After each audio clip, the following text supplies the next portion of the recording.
আসসালামু আলাইকুম। আশা করি সবাই অনেক অনেক ভালো আছো। আহ, আমরা আজকে যে অংশ নিয়ে আলোচনা করব সেটা হচ্ছে ভাইয়া আমাদের সাস্টের কোশ্চেন ব্যাংক সলভিং। সাস্টের কোশ্চেন ব্যাংক সলভিংটা আলাদা করে কমপ্লিট করার একটা কারণই হচ্ছে যেন সাস্টের স্পেসিফিক কোশ্চেন প্যাটার্নটা আমরা ধরতে পারি। ইভেন তোমরা জানো যে 20 সালের পর থেকে মেইনলি যখন সাস্টটা আর কি গুচ্ছের ভিতরে চলে যায়, তখনও ফিজিক্স, কেমিস্ট্রি অথবা ম্যাথ বা যে কোনো একটা পোর্শনের কোশ্চেন কিন্তু সেপারেটলি সাস্ট থেকে করা হইতো। এবং এরকম একটা ধারণা প্রচলিতই ছিল যে সাস্ট থেকে যে অংশের কোশ্চেনটা করা হইতো সেইটা কোয়াইট একটু পেঁচানো হইতো বা একটু হার্ড হইতো, এরকম টাইপের একটা কথা। এছাড়াও যাবতীয় কোশ্চেন মডারেশনটাও সাস্টের মানে মডারেশনের ক্ষেত্রেও সাস্ট যুক্ত থাকতো এমন। সো এইবার যখন এই পরিবর্তিত সময়ের ভিতরে সাস্ট সেপারেট হয়ে গেছে, তখন আমরা সাস্টের প্রিভিয়াসলি যত সকল কোশ্চেন সাস্ট আর কি কমপ্লিট করাইতো সেই কোশ্চেনগুলো নিয়ে আলোচনা করা শুরু করছি। ঠিক আছে, সেই কোশ্চেনগুলোকে অ্যানালাইসিস করে আমরা ফুল মানে প্রত্যেকটা পেপারের উপর সেপারেটলি বা ডেডিকেটেড কিছু ক্লাস রেকর্ড করার চিন্তা করছি, যেটা আমাদের শুধুমাত্র সাস্টের কোশ্চেনকে মানে কোশ্চেনকে এবং কোশ্চেন ব্যাংককে ফলো করে। ঠিক আছে, সো আমাদের মানে সাস্টের এক্সাম আসতে বেশ কিছুটা এখনো লেট আছে, বাট যখন তুমি স্পেসিফিক একটা ইউনিভার্সিটির জন্য প্রিপারেশন নিতেছো, তখন তোমাদের একটু মাথায় রাখা উচিত যে আমাদের আসলে স্ট্যান্ডার্ডাইজেশন যে প্রিপারেশন, সেই প্রিপারেশনের সাথে সাথে একটু কাস্টমাইজ প্রিপারেশনও নিতে হয়। কাস্টমাইজ প্রিপারেশন মানে আমরা যেন স্পেসিফিক ওই ইউনিভার্সিটির কোশ্চেন প্যাটার্ন কেমন সেটা ধরতে পারি এবং সেখান থেকে কিছু কোশ্চেন উত্তর করতে পারি। এবং সেই তালিকায় রাখতে গেলে সাস্টের মতন একটা জায়গাতে এমন কিছু ধরনের কোশ্চেন হয়, হ্যাঁ এমন কিছু ধরনের কোশ্চেন হয় যেটা একটু মানে কেমন বলবো যে আমাদের গদ বাঁধা নিয়মের থেকে একটু ডিফারেন্ট। ইভেন তোমাকে হচ্ছে যে পরীক্ষার হলে যে মানে সারপ্রাইজ দেওয়ার জন্য এনাফ, এই টাইপের এমন কিছু। সো আমরা প্রিভিয়াস ইয়ারের কোশ্চেনগুলো অ্যানালাইসিস করলে আমরা এটার সাথে যেমন পরিচিতও হতে পারবো, আশা করা যায় এখান থেকে উত্তর করার মতন কিছুটা আমাদের ক্যাপাবিলিটিও ক্রিয়েট হবে। সো চলো আর কথাবার্তা না বাড়ি, আমরা ফার্স্ট পেপারের জন্য কেমিস্ট্রি ফার্স্ট পেপারের জন্য আমাদের সাস্টের যেই ধরনের কোশ্চিন আসছে সেই ধরনের কোশ্চিন প্যাটার্নগুলো নিয়ে আলোচনা করা শুরু করি। ঠিক আছে, এখানে আমাদের চ্যাপ্টার ওয়াইজ ভাগ করা আছে। সো হোপসো তুমি তোমার মানে প্রথমে আমরা শুরু করবো 2 নাম্বার চ্যাপ্টার, তারপরে 3, তারপরে 4, এরকমভাবে এগোবো। আশা করি তুমি তোমার জায়গাতে যেখানে যদি কোনো বেশি প্রবলেম থেকে থাকে তুমি ডিরেক্ট সেখানে যেতে পারো, অথবা যদি তুমি চাও যে আমরা ফুল কোশ্চিন ব্যাংকটা সলভ করাটা দেখবো, তাহলে তুমি হচ্ছে একেবারে আমার সাথে শুরু করতে পারো। ইভেন সাথে থাকো, ইনশাল্লাহ উপকার পাবা। সো চলো তাহলে আমরা আর কথা না বাড়িয়ে আমরা শুরু করি। ওকে, সো প্রথমে আমরা অধ্যায় 2 বা আমাদের যে গুণগত রসায়ন অধ্যায়টা, সেই অধ্যায়টা নিয়ে আলোচনা করা শুরু করবো এবং সেই অধ্যায়টা নিয়ে আসলে দেখবো। আম, দেখো ডিরেক্ট হচ্ছে আমাদের কোয়েশ্চেন।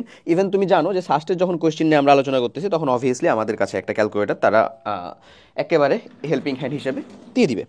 ইভেন খুব সত্য কথা কিন্তু ভাই একটা, যে হাতে একটা ক্যালকুলেটর থাকার জন্য থাকা মানে ইঞ্জিনিয়ারিং প্রিপারেশন না অ্যাসপিরেন্ট বা ইঞ্জিনিয়ারিং স্টুডেন্টদের কাছে সিম্পল বলতে গেলে যে তাদের জন্য একটা আসলে ভরসার জায়গা থাকা, তাই না? এই কথাটা আশা করি তুমিও মানো। সো যাই হোক, আসো দেখি আমরা প্রথমে বলতেছে আমাদের যে আয়নের ম্যাগনেটিক মোমেন্ট কত। এটা কিন্তু সাস্ট মানে সাস্টের কোশ্চিন এছাড়াও এটা আমাদেরকে পড়ানো হইতো, শর্ট সিলেবাসের ভেতরেও পড়ানো হয়। এই ম্যাগনেটিক মোমেন্ট মিউ নির্ণয় করার একটা উপায় আছে।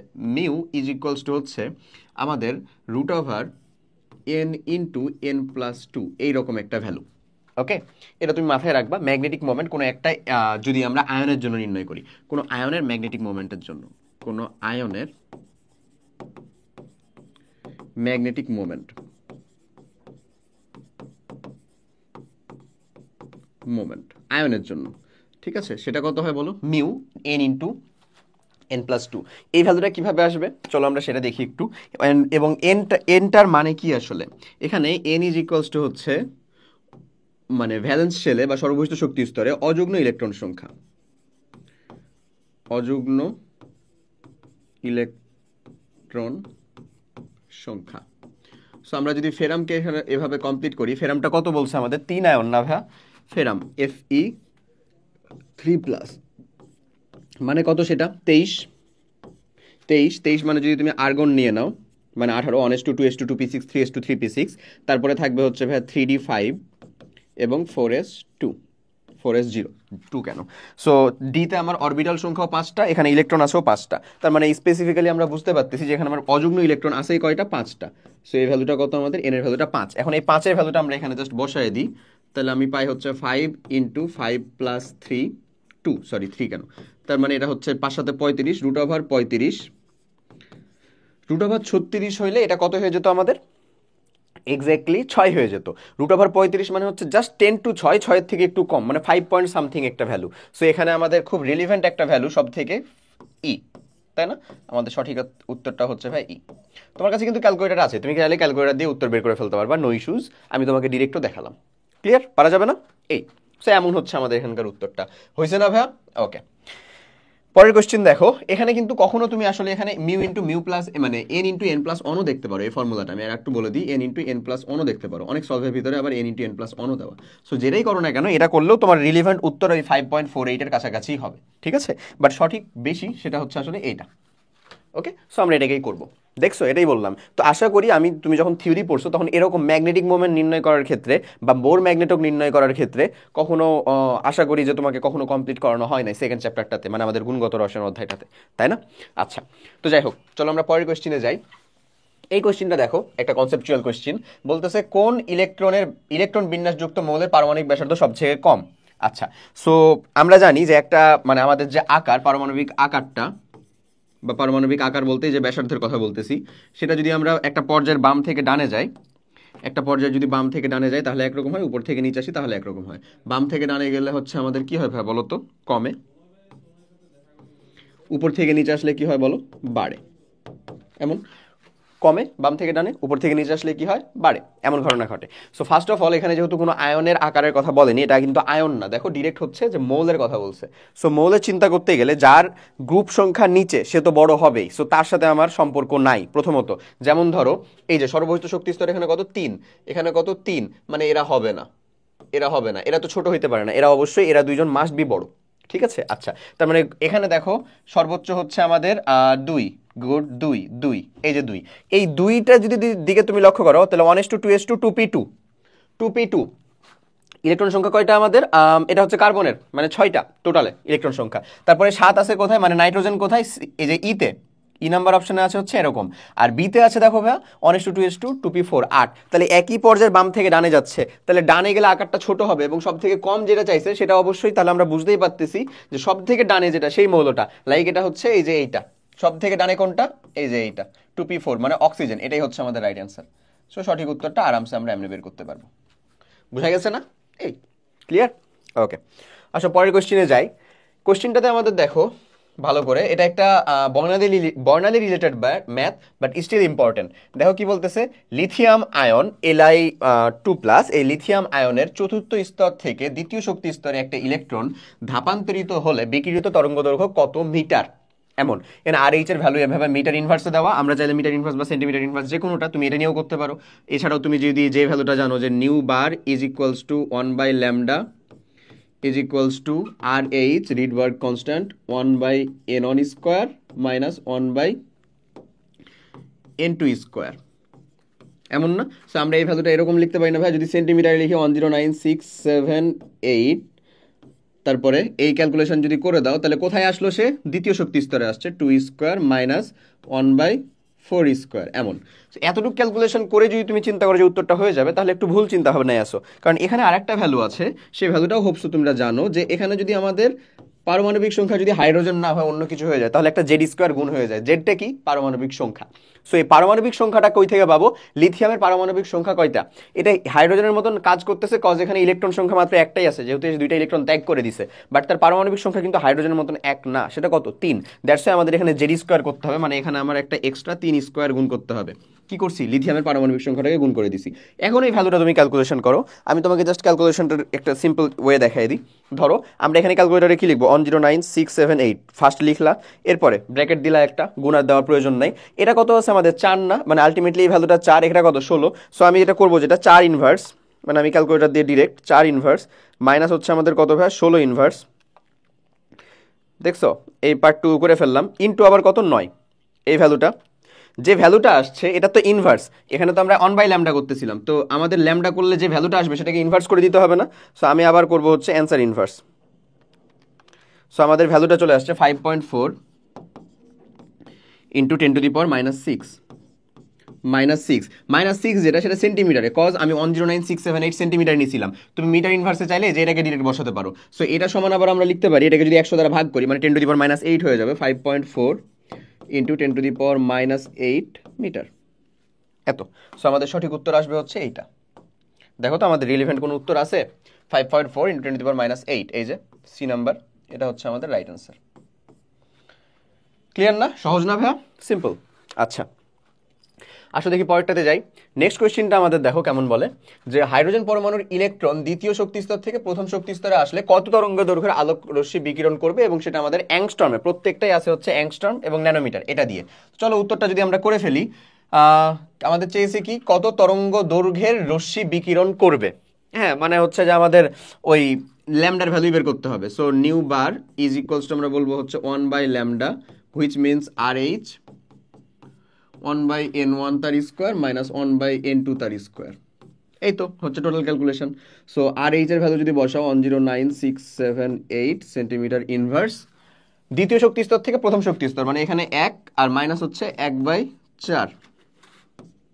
এই ভ্যালুটাই উল্টে যাবে, কজ আমাকে তো ল্যামডার ভ্যালু লাগবে। তো এই ভ্যালুটাকে যদি আমরা উল্টায় দিই, আসো ওই একই ক্যালকুলেশনে যদি আমরা এরকমভাবে নেই, এখানে তো 9 লাগবে না আমাদের।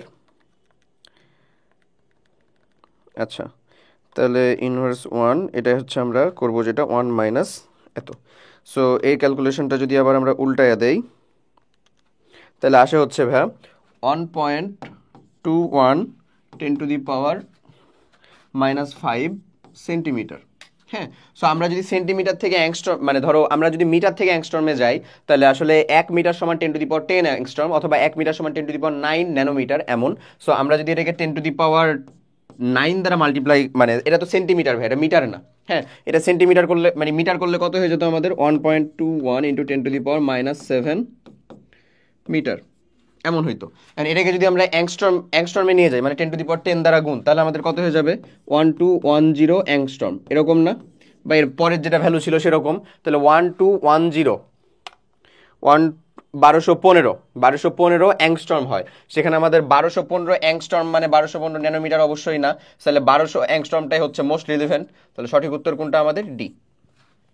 বুঝছো, 1210 বা 1200 এটাই হচ্ছে আমাদের মোস্ট রিলিভেন্ট উত্তর। তার মানে সঠিক উত্তর হচ্ছে কোনটা? ডি নাম্বারটা।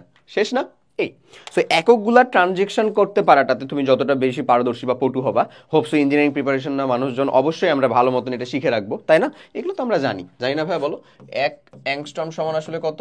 10⁻−10, হ্যাঁ 10⁻−10 মিটার।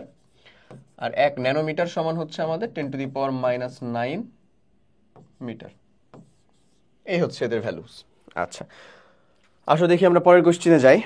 এখানে বলতেছে যে একটা মৌলের শেষের 3টা অরবিটালের ইলেকট্রনিক বিন্যাস হচ্ছে এমন দেওয়া। ওকে, সো আমরা যদি ইলেকট্রন বিন্যাসটা আসলে কমপ্লিট করতে চাই, শেষের 3টা ইলেকট্রন বিন্যাস দেখো, এটা বোঝাই যাচ্ছে ডি অরবিটালের একটা মৌল। এখন বলতেছে মৌলটির পারমাণবিক সংখ্যা কত, এই মৌলটার পারমাণবিক সংখ্যা কত হবে। সো এই মৌলটার পারমাণবিক সংখ্যা, ডি অরবিটালের একটা মৌল, অবভিয়াসলি আমরা জানি যে আমাদের ডি অরবিটাল যখন শুরুও হয় তখন 1s2 2s2 2p6 3s2 3p6, 3p6 এর পরে তারপরে 3ডির ভিতরে ইলেকট্রন যাবে 4s2 তে যাওয়ার পরে, ব্যাপারটা এরকম। তার মানে অতটুকু গেছে, এটা যেহেতু ডি অরবিটালের এবং 4 মানে 4 নাম্বার পর্যায়ের মৌল, তার মানে এটা আমরা বুঝতেই পারতেছি এখানে 4p6 পর্যন্তও গেছে। 4p6 মানে হচ্ছে আমাদের আমাদের যে আর্গনের পরে ক্রিপ্টন আছে না, এই ক্রিপ্টনের পারমাণবিক সংখ্যা সেটা কত হয়? আমরা তো জানি এই যে আমাদের হিলিয়াম, তারপরে হচ্ছে নিয়ন, তারপরে হচ্ছে আর্গন, তারপরে হচ্ছে ক্রিপ্টন, তারপরে জেনন না এমন। সেটা আমাদের 2, এটা কত হয় বলো? 10, এটা হয় হচ্ছে আমাদের 18, হ্যাঁ 18, এটা হয় হচ্ছে আমাদের 36। সো এই যে 4p6 পর্যন্ত আসলে 36, এটাই বুঝাচ্ছে 4s2 4p6 মানে 36। তারপরে 5s2 তে যাওয়ার কথা ইলেকট্রন, বাট 5s2 না, যে 4p1 হলো, নো প্রবলেম। তাহলে 36 এর পরে আমাদের ইলেকট্রন আসলে থাকলো কয়টা? 5টা না আলটিমেটলি। তাহলে 36 + 5 মানে আমাদের কত আলটিমেটলি? 41 হচ্ছে তার পারমাণবিক সংখ্যা। কত? 41। সো 41 ভ্যালুটা কোথায় আছে আমাদের? সিতে। সঠিক উত্তর হচ্ছে সি। বুঝা গেছে কি জিনিসটা? এই ক্লিয়ার না? ওকে, এখন চলে আসো তাহলে আমরা পরেরটাতে যাই।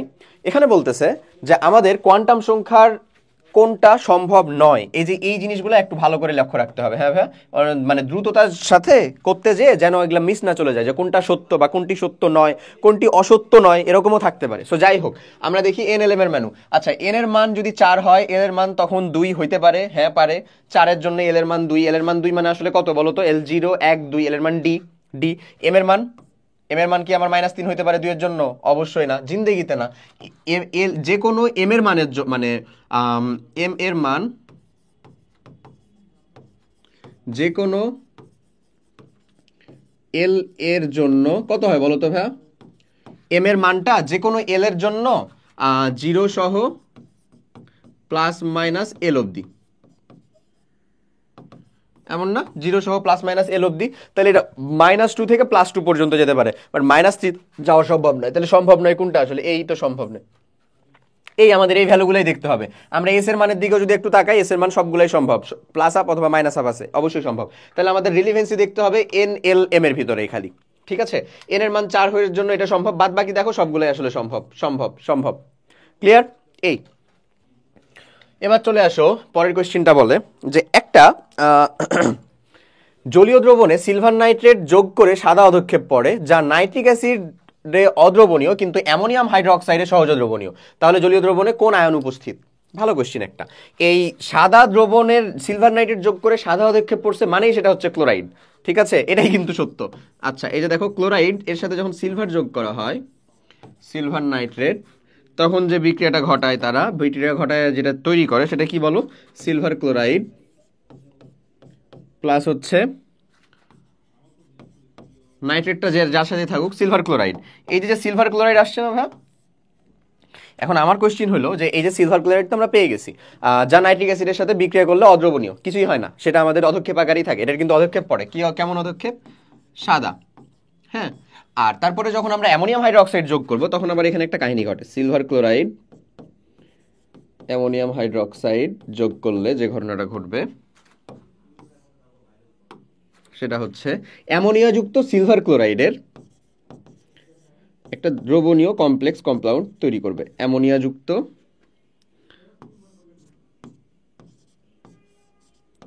সিলভার ক্লোরাইডের একটা, এটা কি এমন হয়ে গেল আমাদের বলো? এটা হচ্ছে অ্যামোনিয়াযুক্ত সিলভার ক্লোরাইডের একটা কমপ্লেক্স ফর্ম, ঠিক আছে? সো এটা তাহলে আমাদের কোন আয়ন? অবভিয়াসলি আমাদের ই। বোঝা গেছে না? আচ্ছা, চলো পরেরটা। কোন অভিমুখী বিক্রিয়ায় সাম্যাবস্থায় ব্যত্যয় হলে কোন নীতির উপর ভিত্তি করে সেটা পুনরায় সাম্যাবস্থা অর্জন করে? অবভিয়াসলি চোখ বন্ধ করে লাসাতেলের নীতি, এগুলো তো আমাদের জানা, এগুলো নিয়ে কোনো ইস্যু হওয়ার কথা না। লাসাতেলের নীতি, তাই না? এমন এখানে কিন্তু তুমি দেখতে পাবা যে আমাদের কোনটা কোন সালের আসা কোশ্চেন, ঠিক আছে?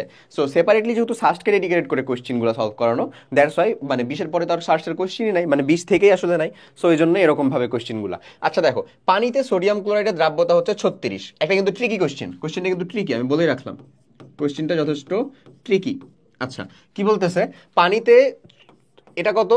36। এটা 36 এটার কোন এককে বলবে হ্যাঁ বলো তো? অবভিয়াসলি গ্রাম পার 100 গ্রাম, গ্রাম পার 100 গ্রাম এককে। মানে 100 গ্রাম পানিতে 36 গ্রাম যদি লবণ দেই আমরা, তাহলে দ্রবণ টোটালে 136 গ্রাম হবে, কিন্তু সেটা কি হবে? সম্পৃক্ত হবে। আচ্ছা, এখন বলতেছে একটা পাত্রে 200 গ্রাম জলীয় দ্রবণে 50 গ্রাম লবণ মিশ্রিত আছে। 200 গ্রাম দ্রাবকে না, কিন্তু 200 গ্রাম জলীয় দ্রবণেই অলরেডি আছে কত? 50 গ্রাম। দ্রবণটিকে সম্পৃক্ত করতে আর কত গ্রাম লবণ ব্যয় মানে দিতে হবে? আচ্ছা, তুমি বলো 200 গ্রামে আছে কত? 200 গ্রামে আছে কত? 200 গ্রাম দ্রবণের ভিতরে কত আছে? 50 গ্রাম অলরেডি আছে কত? 50 মানে 50 গ্রাম লবণ আছেই। তো তুমি এমন একটা জিনিস, সেটা হচ্ছে 200 গ্রাম তো দ্রবণ, তাহলে 200 গ্রাম দ্রবণের ভিতরে দ্রাবক কতটুকু আছে আসলে? দ্রাবক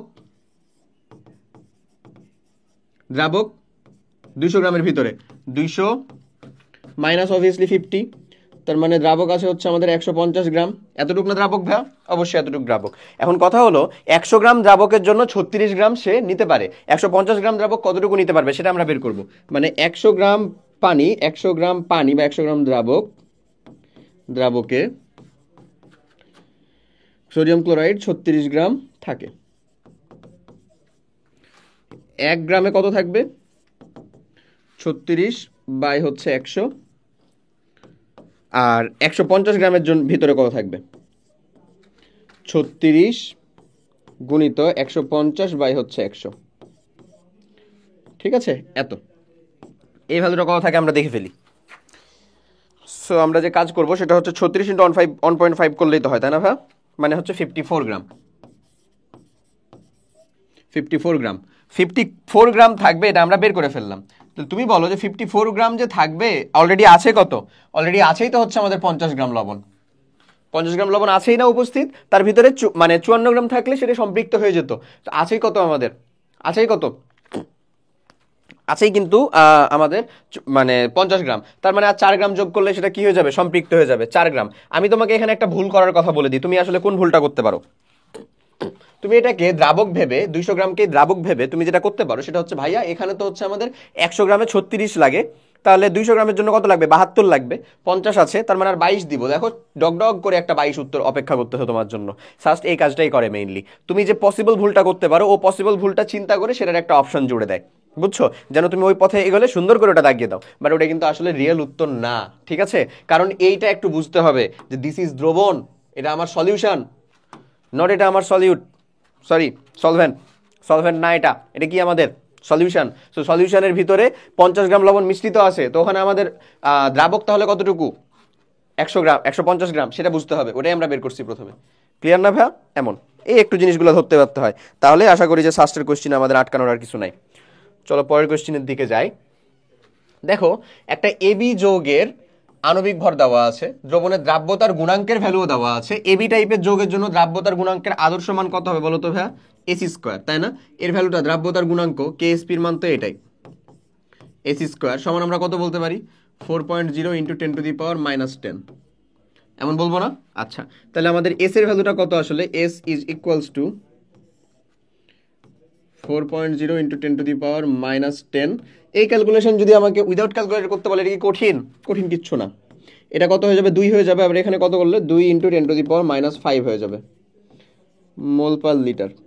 কোশ্চেনটা হয়ে যায় এরকম, 2 ইন্টু 10⁻⁵ মোল পার লিটার। এখন এটা তো মোল পার লিটার আছে, আমাকে যখন এই এককগুলো বের করতে বলছে সেটা আসলে গ্রাম পার লিটার ইউনিটে। কোন ইউনিটে বলো ভাইয়া, গ্রাম পার লিটার ইউনিটে। সো আমরা যদি এটা এখন গ্রাম পার লিটার ইউনিটে বের করতে চাই, তাহলে যোগ্যরা যে দ্রাব্যতা গ্রাম পার লিটার ইউনিটে, এই জন্যই কিন্তু আণবিক ভর দেওয়া। সো আমরা এটাকে জাস্ট এটা দিয়ে গুণ করে দিব, তাই না? 2 ইন্টু 10⁻⁵ ইন্টু যদি 140 করি তাহলে সেটা চলে আসে গ্রাম পার লিটার ইউনিটে, গ্রাম পার লিটারই তো ভ্যালু। আচ্ছা, সো এই ভ্যালুটা কত আসে, আচ্ছা এটা করলে তো 280, তাহলে 280 যদি আমরা করি, 280, আচ্ছা লিখো আগে, ইন্টু 10⁻⁵, তাহলে যদি তুমি এখান থেকে দুইটা জিরো করে নাও, তাহলে 2.8 ইন্টু 10⁻³ গ্রাম পার লিটার, এমন বলা যায় না? আশা করি এমন বলা যায় এবং তোমরা একমত হবা। 2.8 ইন্টু 10⁻³ গ্রাম পার লিটার, এখানে 2.8 ইন্টু 10⁻³ গ্রাম পার লিটার, কোথাও ইউনিট উত্তর নাই। আমরা দেখি আমরা ক্যালকুলেশনে ভুল করলাম নাকি। 280 ইন্টু 10⁻⁵, 2.8 ইন্টু 10⁻³ আমরা সঠিক করেছি এবং কোথাও এখানে সঠিক উত্তরটা নাই। হ্যাঁ, একটা নো কারেক্ট অ্যান্সার, তাহলে এটা হচ্ছে নো কারেক্ট অ্যান্সার, মানে এটা আমরা ব্ল্যাঙ্কই রাখবো, ঠিক আছে। এটা কিন্তু আমাদের রিলিভেন্ট উত্তর না, রিলিভেন্ট উত্তর না, ইভেন এটাও না। সো বি কেয়ারফুল, ওকে। আচ্ছা, ঠিক আছে না? ওকে, আসো এরপরে পরের ক্যালকুলেশনের দিকে আমরা যাই। নেক্সট ক্যালকুলেশনটাতে নেক্সটটা বলতেছি কি, একটা প্লাটিনাম তারের ঘন হাইড্রোক্লোরিক অ্যাসিডে ভিজিয়ে পরীক্ষণীয় লবণের ভিতরে একটি দানা তাতে লাগিয়ে বুনসেন তাপের জারণ শিখার বর্ণ খালি চোখে ইটের মতো লাল দেখায়। ইটের মতো লাল কাকে দেখায়? ক্যালসিয়ামকে। ক্যালসিয়াম 2+, এটা কেমন হয় বলো? ইটের মতো লাল।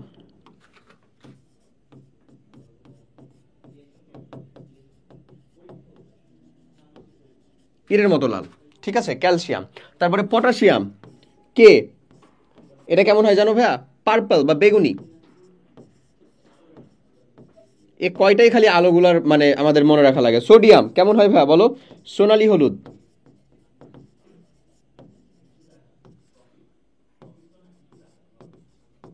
এই এ কয়টা আমাদেরকে ভালো করে জানতে হয়, ঠিক আছে। বেরিয়াম সেটা জানলেও পারো তুমি, অ্যাপেল গ্রিন।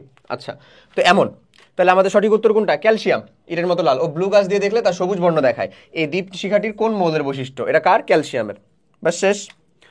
নেক্সটটাতে আসো দেখি, ক্রোমাটোগ্রাফি কি? ক্রোমাটোগ্রাফি হচ্ছে একটা সেপারেশন টেকনিক, যে সেপারেশন টেকনিকের মাধ্যমে মলিকুলার মিশ্রণ থেকে বা আণবিক মিশ্রণ থেকে দুইটি আণবিক যৌগকে আলাদা করা হয়। মানে আণবিক পর্যায়ের একটা মিশ্রণ থেকে দুইটাকে আলাদা করা হয়, ঠিক আছে। এই আণবিক পর্যায়ের মিশ্রণটা তুমি চিন্তা করতে পারো, ভাই এটা আবার কোন টাইপের মিশ্রণ? এমন মানে ধরে নাও তোমার কাছে দুইটা কালার আছে, সে কালার দুইটাকে মিক্স করা আছে, যে দুইটাকে কেমনে তুমি সেপারেট করবা? Quite hard. এই যে এই টেকনিকগুলো দিয়ে সহজেই করা যায়। এই টেকনিকটা কেমন? এই টেকনিকটা হচ্ছে আমাদের ক্রোমাটোগ্রাফি টেকনিক, সেটা দিয়ে আমরা করতে পারি। সো ক্রোমাটোগ্রাফি টেকনিক দিয়ে আসলে এটা কি আসলে বলো? পৃথকীকরণ পদ্ধতি। মানে আমাদের সঠিক উত্তর হচ্ছে বি, পৃথকীকরণ পদ্ধতি। ক্লিয়ার কথাটা? ওকে, ঠিক আছে, তো এই ছিল আমাদের ধরো 2 নাম্বার চ্যাপ্টারের এক অ্যাবাউট টু মানে প্রায় আমাদের 10 ইয়ার্সের ভিতরে যেরকম কোয়েশ্চেনগুলো আসছে সেই কোয়েশ্চেনগুলোকে নিয়ে আসার চেষ্টা করা হয়েছে। ঠিক আছে, এতগুলা কোয়েশ্চেনের ভিতর থেকে এরপরে চলো আমরা হচ্ছে 3 নাম্বার অধ্যায়টা শুরু করব। সেটা আমাদের কি, মৌলের পর্যায়বৃত্ত ধর্ম এবং রাসায়নিক বন্ধন, যে চ্যাপ্টারটাও কিন্তু কোয়াইট ইম্পর্টেন্ট এবং একটা থিওরিটিক্যাল চ্যাপ্টার, যে থিওরিটিক্যাল চ্যাপ্টারের ভিতরে বুঝে করলেই সঠিক উত্তরটা খুব দ্রুত করা যায়, টাইমও সেভ করা যায়, কারণ এখানে ম্যাথমেটিক্সের পরিমাণটা কিছুটা হলেও কি থাকবে, আমার কম থাকবে। সো এটা হেল্পফুল হয় আমাদের মার্ক ক্যারি করতে, টাইম বাঁচায় মার্ক ক্যারি করতে। ঠিক আছে, আচ্ছা দেখো এখানে কি বলে। এখানে প্রথমেই কোশ্চেন বলছে, যদিও এটা হচ্ছে আমাদের এই চ্যাপ্টারের কোশ্চেনের থেকে এটাকে তুমি হচ্ছে আমাদের পরিবেশ রসায়নের কোশ্চেন হিসেবে বেশি চিন্তা করতে পারো, বাট স্টিল আমরা সলভ করে ফেলি। আসো, এখানে বলতেছে এই যে কিছু গ্যাস আছে, হ্যাঁ, এই গ্যাসগুলোর ক্ষেত্রে ভ্যান রস ধ্রুবক এর মান, এর মান, ভ্যান রস ধ্রুবক একটা এ আছে না ভাইয়া, কোথায় পেতাম আমরা, বাস্তব গ্যাস আদর্শ গ্যাস, এটা যদিও পরিবেশ রসায়নের কোশ্চেনটা বেশি। তাহলে চলে আসো সেটাকে আমরা দেখি। এই আমরা এরকম একটা ভ্যালু দেখেছি না, পি প্লাস ভ্যান রলসের, যেটা ভ্যান রলসের বাস্তব গ্যাসের সমীকরণ, N square by V square into A into V minus N B is equals to হচ্ছে আমাদের এনআরটি, এমন। সো এই টাইপের একটা কোশ্চেনের কথা যদি আমরা চিন্তা করি, এই টাইপের একটা কোশ্চেন, এইখানে এর যে মানটা এটা আমাকে দেওয়া আছে এত এত এত এত এত। আচ্ছা, বলে কোন গ্যাসটিকে সহজে তরলীকরণ করা যাবে। মাথায় রাখবা, সহজে তরলীকরণ করা যায় যার এর মান বেশি,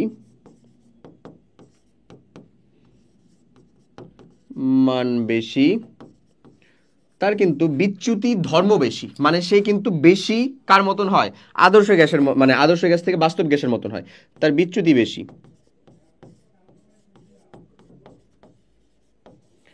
যার এর মান বেশি তার কি বেশি বলো ভাইয়া, বিচ্যুতি বেশি। বিচ্যুতি বেশি মানে তার বাস্তব গ্যাসের ধর্ম বেশি। বাস্তব গ্যাসের ধর্ম বেশি মানে বাস্তব গ্যাসের কিন্তু ধর্মই হচ্ছে আদর্শ গ্যাসের একটু উল্টা থাকে। আদর্শ গ্যাসের যেমন অনুপরমাণুর আয়নের, মানে অনুপরমাণুর ভিতরে আকর্ষণ বল থাকা যাবে না, বাস্তব গ্যাসে কিন্তু অনুপরমাণুর ভিতরে আকর্ষণ বল থাকে। এবং যার এর মান বেশি তার যেহেতু বাস্তব গ্যাসের দিকে বিচ্যুতি বেশি, বা তার ভিতরে যেহেতু মানে তার বাস্তব বৈশিষ্ট্যগুলো বেশি, আদর্শ গ্যাসের তুলনায় বাস্তব বৈশিষ্ট্য বেশি, দ্যাটস আমরা বলতে পারি তার ভিতরে অবশ্যই আমাদের কি বেশি, আমরা বলতে পারি যে নিশ্চয়ই এই গ্যাসগুলোর ভিতরে আকর্ষণ বলের পরিমাণটাও বেশি। এবং আকর্ষণ বলের পরিমাণ বেশি হলে খুব সহজেই আরেকটু তাপমাত্রা কমিয়ে অথবা আরেকটু চাপের পরিমাণ নির্দিষ্ট পরিমাণে বাড়িয়ে তাকে তরলে পরিণত করা যায়। ঠিক আছে, কারণ আমরা জানি তরলের বৈশিষ্ট্যটা এরকমই, গ্যাসের তুলনায় তরলের ভিতরে আকর্ষণ বলের মানটা কি হতে হবে, বেশি হইতে হবে, আন্তঃআণবিক দূরত্বটা কম হইতে হবে। দ্যাটস ওয়াই এর মান যার বেশি তার বিচ্যুতি বেশি, তার বাস্তব ধর্ম বেশি, এবং বাস্তব ধর্ম মানে হচ্ছে তরলের বৈশিষ্ট্যটা বেশি, তাই তাকে তরলীকরণ করাও সহজ। সো এর মানে এখানে সব থেকে বেশি কর 4.17, যার ভ্যালুটা কার, অ্যামোনিয়ার। সো আমাদের চোখ বন্ধ করে উত্তরটা হচ্ছে অ্যামোনিয়া। ক্লিয়ার? আচ্ছা, এখানে আরেকটা ট্রিক শিখাবো, সেটা হচ্ছে ধরে নাও এই 4টা গ্যাস দেওয়া আছে, এই 4টা গ্যাসে যার এর মান বেশি তারই কিন্তু বিচ্যুতির পরিমাণ বেশি। সো তুমি এখানে ট্রাই করবা কেমনে জানো, তোমাকে যদি বলে দেয় 4টা গ্যাসের ভিতরে বিচ্যুতির পরিমাণ কার বেশি কার কম, এটার ক্রম অনুযায়ী সাজাও, তখন তোমাকে প্রথম যে জিনিসটা কনসিডারে নিয়ে আসতে হবে, আমি কি পড়ে দিছি বলো, ক্রম, বিচ্যুতির ক্রম নির্ণয়।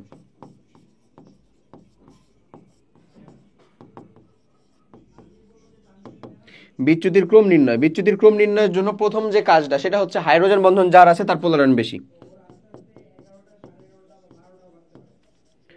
বন্ধন থাকলে যদি একাধিকটাতে থাকে তাহলে যার স্ট্রং হাইড্রোজেন বন্ধন তার পোলারায়ন বেশি, হাইড্রোজেন বন্ধন থাকলে পোলারায়ন বেশি, বা হাইড্রোজেন বন্ধন থাকলে তার বিচ্যুতি বেশি আর কি।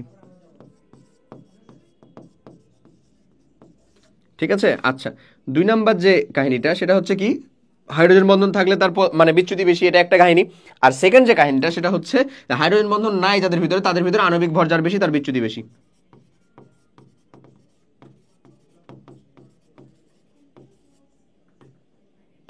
বিচ্যুতি বেশি, আণবিক ভর বেশি তার বিচ্যুতি বেশি। সো সঠিক উত্তরটা এখানে কোনটা আছে দেখো, তাহলে এগুলোর ভিতরে হাইড্রোজেন বন্ধন থাকার একমাত্র সুযোগ হচ্ছে কার ভিতরে, অ্যামোনিয়া গ্যাসের ভিতরে। কেন? কারণ কারণ অ্যামোনিয়া গ্যাসের ভিতরে থাকার একমাত্র কারণ হচ্ছে অ্যামোনিয়াটা নাইট্রোজেন, মানে হাইড্রোজেন বন্ধন তো আমরা জানি যে হাইড্রোজেন কার কার সাথে গঠিত করতে পারে, অক্সিজেন, নাইট্রোজেন, ফ্লোরিন, এই তিনটার সাথে তো হাইড্রোজেন তার তীব্র তড়িৎ-ঋণাত্মকতার পার্থক্যের জন্য কি করতে পারে, হাইড্রোজেন বন্ধন তৈরি করতে পারে, পারে না? এই তিনটার জন্য সো এই তিনটার জন্য হাইড্রোজেন বন্ধন তাহলে নাইট্রোজেনের সাথে যেহেতু করতে পারে, তার মানে নাইট্রোজেন গ্যাস মানে অ্যামোনিয়া গ্যাসের ভিতরে হাইড্রোজেন বন্ধন থাকার পসিবিলিটি আছে। সো সব থেকে বেশি বিচ্যুতি কার, অ্যামোনিয়ার। তারপরে দেখো এদের ভিতরে তার নাই, হাইড্রোজেন বন্ধন কি আছে, নাই, তাহলে আমাদের তারপরে চলে যাবে হচ্ছে কি হিসাবে, তারপরে চলে যাবে হচ্ছে আমাদের আণবিক ভরের হিসাবে। সো আণবিক ভরের দিক থেকে সব থেকে বেশি কে এখানে, নাইট্রোজেন যেটা সেটা হচ্ছে আমাদের 28, অক্সিজেন যেটা সেটা হচ্ছে আমাদের 32, মিথেন যেটা সেটা হচ্ছে আমাদের কি, এরকম ভাবে তার বিচ্যুতিটা চলে আসবে। ঠিক আছে, আণবিক ভর যার বেশি সেই ক্রম অনুযায়ী সাজাবা, সেটা তাদের বিচ্যুতির ক্রম চলে আসবে। ক্লিয়ার? ওকে, আসো আমরা দেখি। এখন পরের কোশ্চেন বলতেছে কোনটি সর্বাধিক স্থিতিশীল কার্বোক্যাটায়ন। দেখো ভাইয়া, স্থিতিশীল কার্বোক্যাটায়ন নির্ণয় করার জিনিসটা আসলে হচ্ছে আমাদের দ্বিতীয় নাম্বার চ্যাপ্টারের দ্বিতীয় পেপারের দ্বিতীয় নাম্বার চ্যাপ্টার অর্থাৎ জৈব রসায়নের ভিতরে, বাট ব্যাপার না, আমরা এখানে সলভ করে ফেলি এটা। দেখো বুঝো, স্থিতিশীল কার্বোক্যাটায়ন যদি আমাদেরকে চিন্তা করতে হয়, কার্বোক্যাটায়ন মানে কি, এই ভ্যালুটা কার্বনের উপরে চার্জ। এখন কার্বনের উপরে চার্জ মানে হচ্ছে ল্যাক অফ ইলেকট্রন, এবং হাইড্রোজেন হচ্ছে একটা ইলেকট্রন দানকারী গ্রুপ। তাহলে বলো, এটা যদি নো ডিগ্রি মানে 0 ডিগ্রি কার্বোক্যাটায়ন হয়, তাহলে 1 ডিগ্রি কার্বোক্যাটায়ন কাকে বলবো আমরা? হাইড্রোজেন। এখানে যদি একটা আর থাকে সেটা হচ্ছে আমাদের 1 ডিগ্রি কার্বোক্যাটায়ন। যদি তিনটাই আর থাকে তাহলে কিন্তু সেটা আমাদের 3 ডিগ্রি কার্বোক্যাটায়ন। 3 degree carbocation. বলো তো, একটা 3 ডিগ্রি কার্বোক্যাটায়নে ইলেকট্রন দানকারী গ্রুপ কয়টা আছে? 9টা। 9টা না? 9টা আছে। এখানে দেখো মাত্র 3টা আছে। এখানে দেখো মাত্র কয়টা মানে দিতে পারবে? 5টা হাইড্রোজেন আছে যে ইলেকট্রন দিতে পারবে। এখানে দেখো কয়টা আছে? 9টা আছে না? কারণ কি? কারণ একটা আর এর ভিতরে তো মিনিমাম একটা মিথাইল গ্রুপ আছে। তাহলে এখানে কয়টা আসলে? 9টা হাইড্রোজেন। এখানে কয়টা হাইড্রোজেন আছে বলো? 5টা হাইড্রোজেন। এখানে কয়টা হাইড্রোজেন আছে ভাইয়া? 3টা হাইড্রোজেন মাত্র। বুঝতেছো? বুঝতেছো আমার কথা? এমন, ঠিক আছে না? এমন। সো এইখানে অবশ্যই আমি বুঝতে পারতেছি যে ল্যাক অফ ইলেকট্রন বা ইলেকট্রনের ঘাটতি আছে। ইলেকট্রনের ঘাটতি কিন্তু আমাকে অস্থিতিশীল করে ফেলবে। বাট দেখো, এখানে আমাকে 3জন হাইড্রোজেন সাপ্লাই দিচ্ছে ইলেকট্রন দিয়ে, বলতেছে না তুমি স্থিতিশীল থাকো, তোমার কাছে ঘাটতি আছে, আমরা দিতেছি। এখানে আমাকে 9জন দিতেছে, তার মানে কে বেশি স্থিতিশীল হবে? অবশ্যই যেখানে 9জন দিতেছে সেখানে স্থিতিশীল বেশি হবে। দ্যাটস ওয়াই এটা আমাদের 3 ডিগ্রি কার্বোক্যাটায়ন যেটা সেটা সব থেকে বেশি স্থিতিশীল হতে পারে। এবং 3 ডিগ্রি কার্বোক্যাটায়ন কোনটাকে রিপ্রেজেন্ট করতেছে? বি নাম্বারটাকে রিপ্রেজেন্ট করতেছে। দ্যাটস ওয়াই আমাদের সঠিক উত্তরটা কোনটা আসলে বলো? বি। বি হবে হচ্ছে আমাদের রাইট অ্যান্সার। ক্লিয়ার? ওকে, আসো পরেরটাতে যাই। বলতেছে আয়নিক ব্যাসার্ধের ক্ষেত্রে নিচের কোন ক্রমটি হচ্ছে সঠিক? আয়নিক ব্যাসার্ধের ক্ষেত্রে কোন ক্রমটা নিচের সঠিক হবে? আচ্ছা, তো এখানে দেখো যেই কয়জনকে নিয়ে আলোচনা করছে আমি ওগুলাকে আর কি সেপারেটলি লিখি। ধরে নাও N3 মাইনাস, তারপরে F মাইনাস আছে, O2 মাইনাস আছে, আর হচ্ছে আমাদের সোডিয়াম প্লাস আছে। এ কয়টা তুমি যদি প্রত্যেকটার দিকেই তাকাও তাহলে দেখবা যে প্রত্যেকটার কাছেই দেখো এ কয়টা মৌল নিয়েই আছে। সো এই প্রত্যেকটার ভিতরে আসলে 10টা করে ইলেকট্রন আছে। 10টা করে ইলেকট্রন আছে। ইলেকট্রন আছে না? এবং প্রোটন সংখ্যাগুলো ভিন্ন ভিন্ন ভাবে আছে। ভিন্ন ভিন্ন ভাবে আছে। এন্ড আমি তোমাকে একটা থিওরি শিখিয়ে দিই, তারপরে তুমি নিজেই পারবা এটা। ধরে নাও আমার কাছে আছে সোডিয়াম এবং সোডিয়াম প্লাস। আমার কাছে আছে ধরে নাও ক্লোরিন এবং ক্লোরাইড মাইনাস। বলো তো এই ঘটনাটা কি এরকম ঘটে না যে এখানে আমাদের এই বড়, এখানে আমাদের এই বড়, যেখানে ডমিনেটিং ফ্যাক্টর যে সেটা অনুযায়ী ছোট বড় হয়। যেমন এই যে ভ্যালুটুকু আছে, এই ভ্যালুটুকুর ভিতরে ডমিনেটিং যে ফ্যাক্টরটা সেটা হচ্ছে আসলে কে বলতো? প্রোটন। কেন? কারণ সোডিয়ামের ভিতরে 11টা প্রোটন আছে, 11টা ইলেকট্রন আছে। বাট এখানে দেখো, এখানে কি আছে? 11টা প্রোটন আছে, প্রোটন তো আমার 11টাই আছে, বাট ইলেকট্রন কয়টা হয়ে গেছে? 10টা ইলেকট্রন হয়ে গেছে। দ্যাটস ওয়াই সর্ববস্তু শক্তি স্তরে যদি ইলেকট্রন 10টা হয়ে যায়, সেই কিন্তু প্রোটনগুলো কিন্তু ইলেকট্রনগুলোকে মানে ইলেকট্রনের উপর বেশি প্রভাব ঘটাতে পারবে, বেশি আকর্ষণ করে শ্রিঙ্ক করতে পারবে, ছোট করতে পারবে। তাহলে এখানে ডমিনেটিং ফ্যাক্টর কে ছিল? প্রোটন। বাট এখানে ডমিনেটিং ফ্যাক্টর কে জানো ভাই? ইলেকট্রন। সেজন্য এই বড়। কেমনে? দেখো এখানে আমার 17টা প্রোটন আছে, 17টা ইলেকট্রন আছে, 17টা ইলেকট্রন আছে। বাট এখানে দেখো 17টা প্রোটন আছে, বাট ইলেকট্রন কয়টা? 18টা ইলেকট্রন আছে। সো আকর্ষণ বল এখানে বেশি হবে, এটা ঠিক। বাট আকর্ষণ বল বেশি হলেও 17টা ইলেকট্রন সর্ববস্তু শক্তি স্তরে একে অপরকে বিকর্ষণ করে, যেহেতু তার প্রভাবটা এখানে বেশি, কার? ইলেকট্রনের। সো একে অপরকে বিকর্ষণ করে একটু বেশি জায়গা নিয়ে রাখতে পারবে। ঠিক আছে, সেজন্য বলা হয় মৌলের তুলনায় তার ক্যাটায়নের আকারটা হয় হচ্ছে ছোট, মৌলের তুলনায় তার ক্যাটায়নের আকারটা হয় ছোট, আর অ্যানায়নের আকারটা হয় হচ্ছে বড়। ওকে, কোন একটা মৌলের তুলনায় তার ক্যাটায়নের আকারটা ছোট হয়, অ্যানোনের আকারটা কেমন হয়? বড় হয়। সো এগুলার ভিতরে যদি চিন্তা করি প্রত্যেকটার ক্ষেত্রেই 10টা করে ইলেকট্রন আছে। বাট এর ক্ষেত্রে চিন্তা করতে গেলে আমার 7টা প্রোটন, এর ক্ষেত্রে চিন্তা করলে আমার 9টা প্রোটন, এর ক্ষেত্রে চিন্তা করতে গেলে আমার 8টা প্রোটন, এর ক্ষেত্রে চিন্তা করতে গেলে আমার 11টা প্রোটন। তাহলে বলো কোথায় আমার ইলেকট্রনের প্রভাবটা সব থেকে বেশি? নিশ্চয়ই এর কাছে, যেহেতু 7টা প্রোটন আর 10টা ইলেকট্রন, মানে ইলেকট্রনের প্রভাবটা সব থেকে বেশি, তার মানে সে সব থেকে বড়। দ্যাটস ওয়াই N3 মাইনাস এই সব থেকে বড়। তারপরে কোথায়? নিশ্চয়ই O2 মাইনাস। তারপরে কোথায়? নিশ্চয়ই F মাইনাস, নিশ্চয়ই F মাইনাস। তারপরে কোথায়? Sodium plus. এই ঘটনাটা না? এটা না? এটাই তো। ক্লিয়ার? বুঝা গেছে কেমনে হইলো এটা? এই তো সিম্পল। আচ্ছা, ঠিক আছে, চলো এর পরের কনসেপ্টের দিকে যাই আমরা।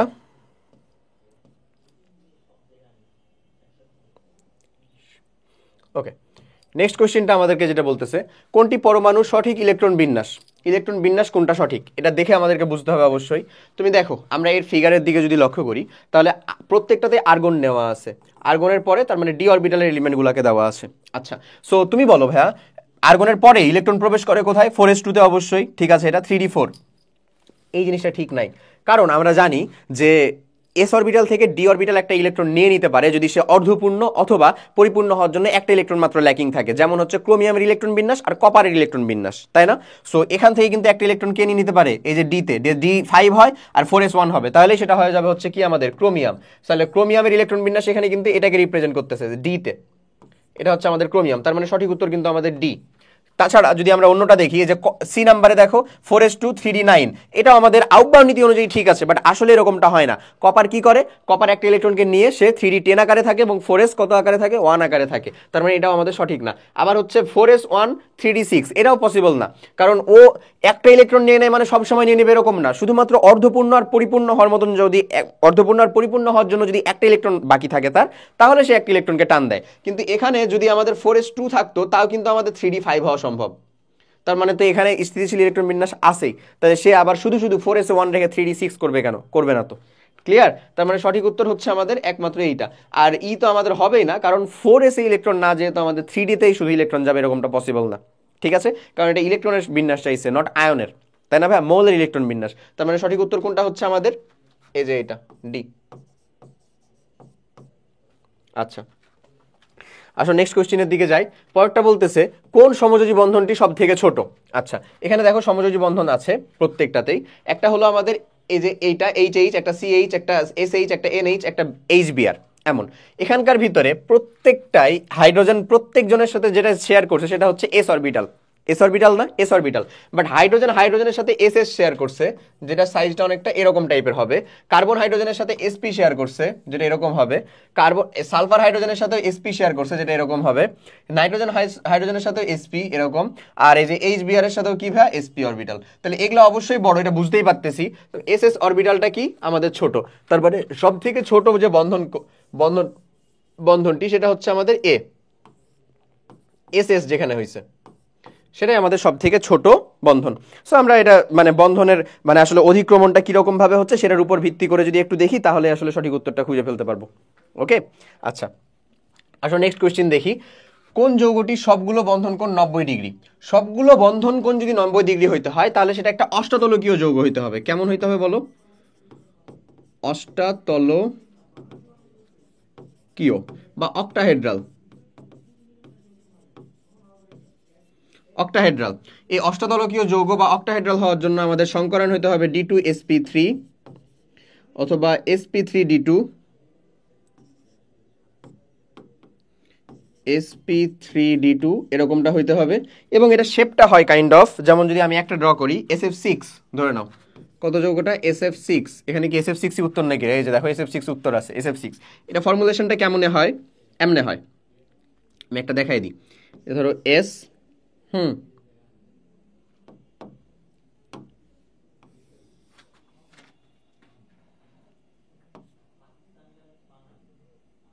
ওকে, তারপরে আসো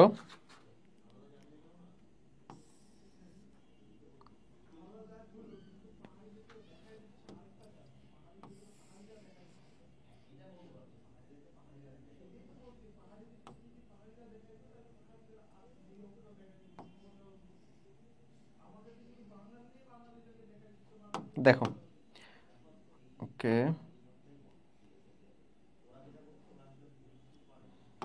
আচ্ছা, এই যে এস, এখানে ফ্লোরিন দিয়ে দাও ভাইয়া, এফ এফ এফ এমন। আচ্ছা, এরপরে যদি তুমি এটা দেখো তাহলে এটা থাকে হচ্ছে ভাই এই যে এরকম,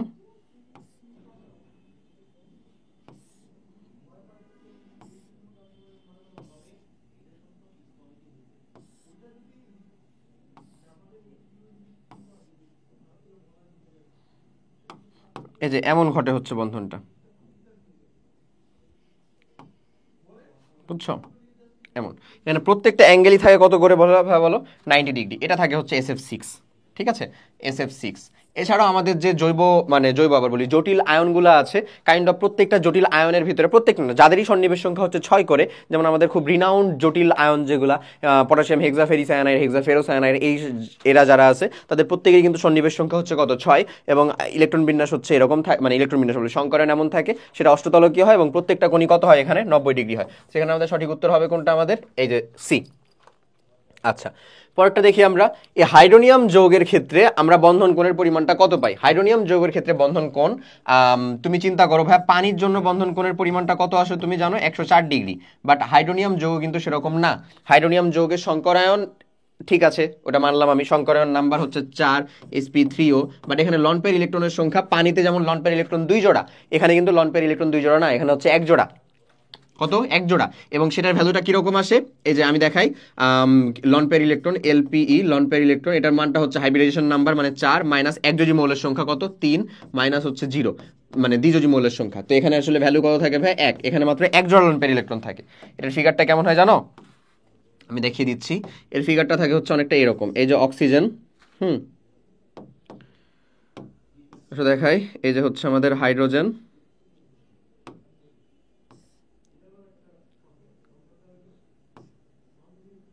আচ্ছা এমন হচ্ছে আমাদের একটা হাইড্রোজেন থাকবে,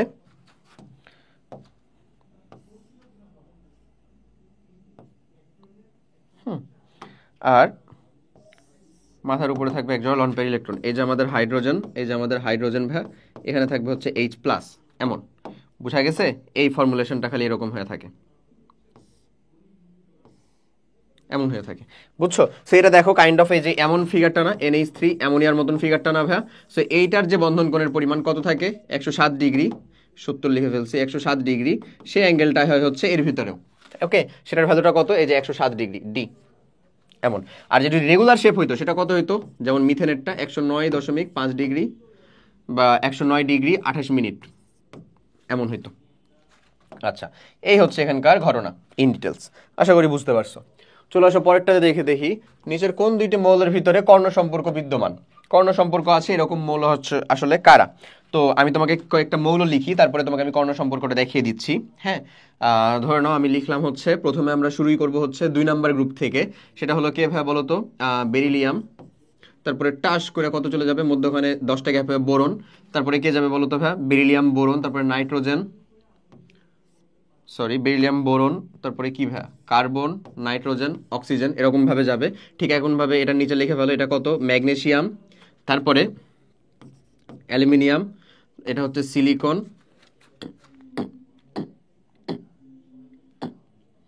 এটা হচ্ছে ফসফরাস, এরকম। ওকে, আর এখানে আসো, এটা যদি আমি একটু লিখি তাহলে এটা হচ্ছে আমাদের লিথিয়াম, এটা হচ্ছে আমাদের সোডিয়াম। সো আমরা কয়টা জায়গাতে পাই এরকম কর্ণ সম্পর্ক ভাইয়া? কয়েকটা জায়গাতে।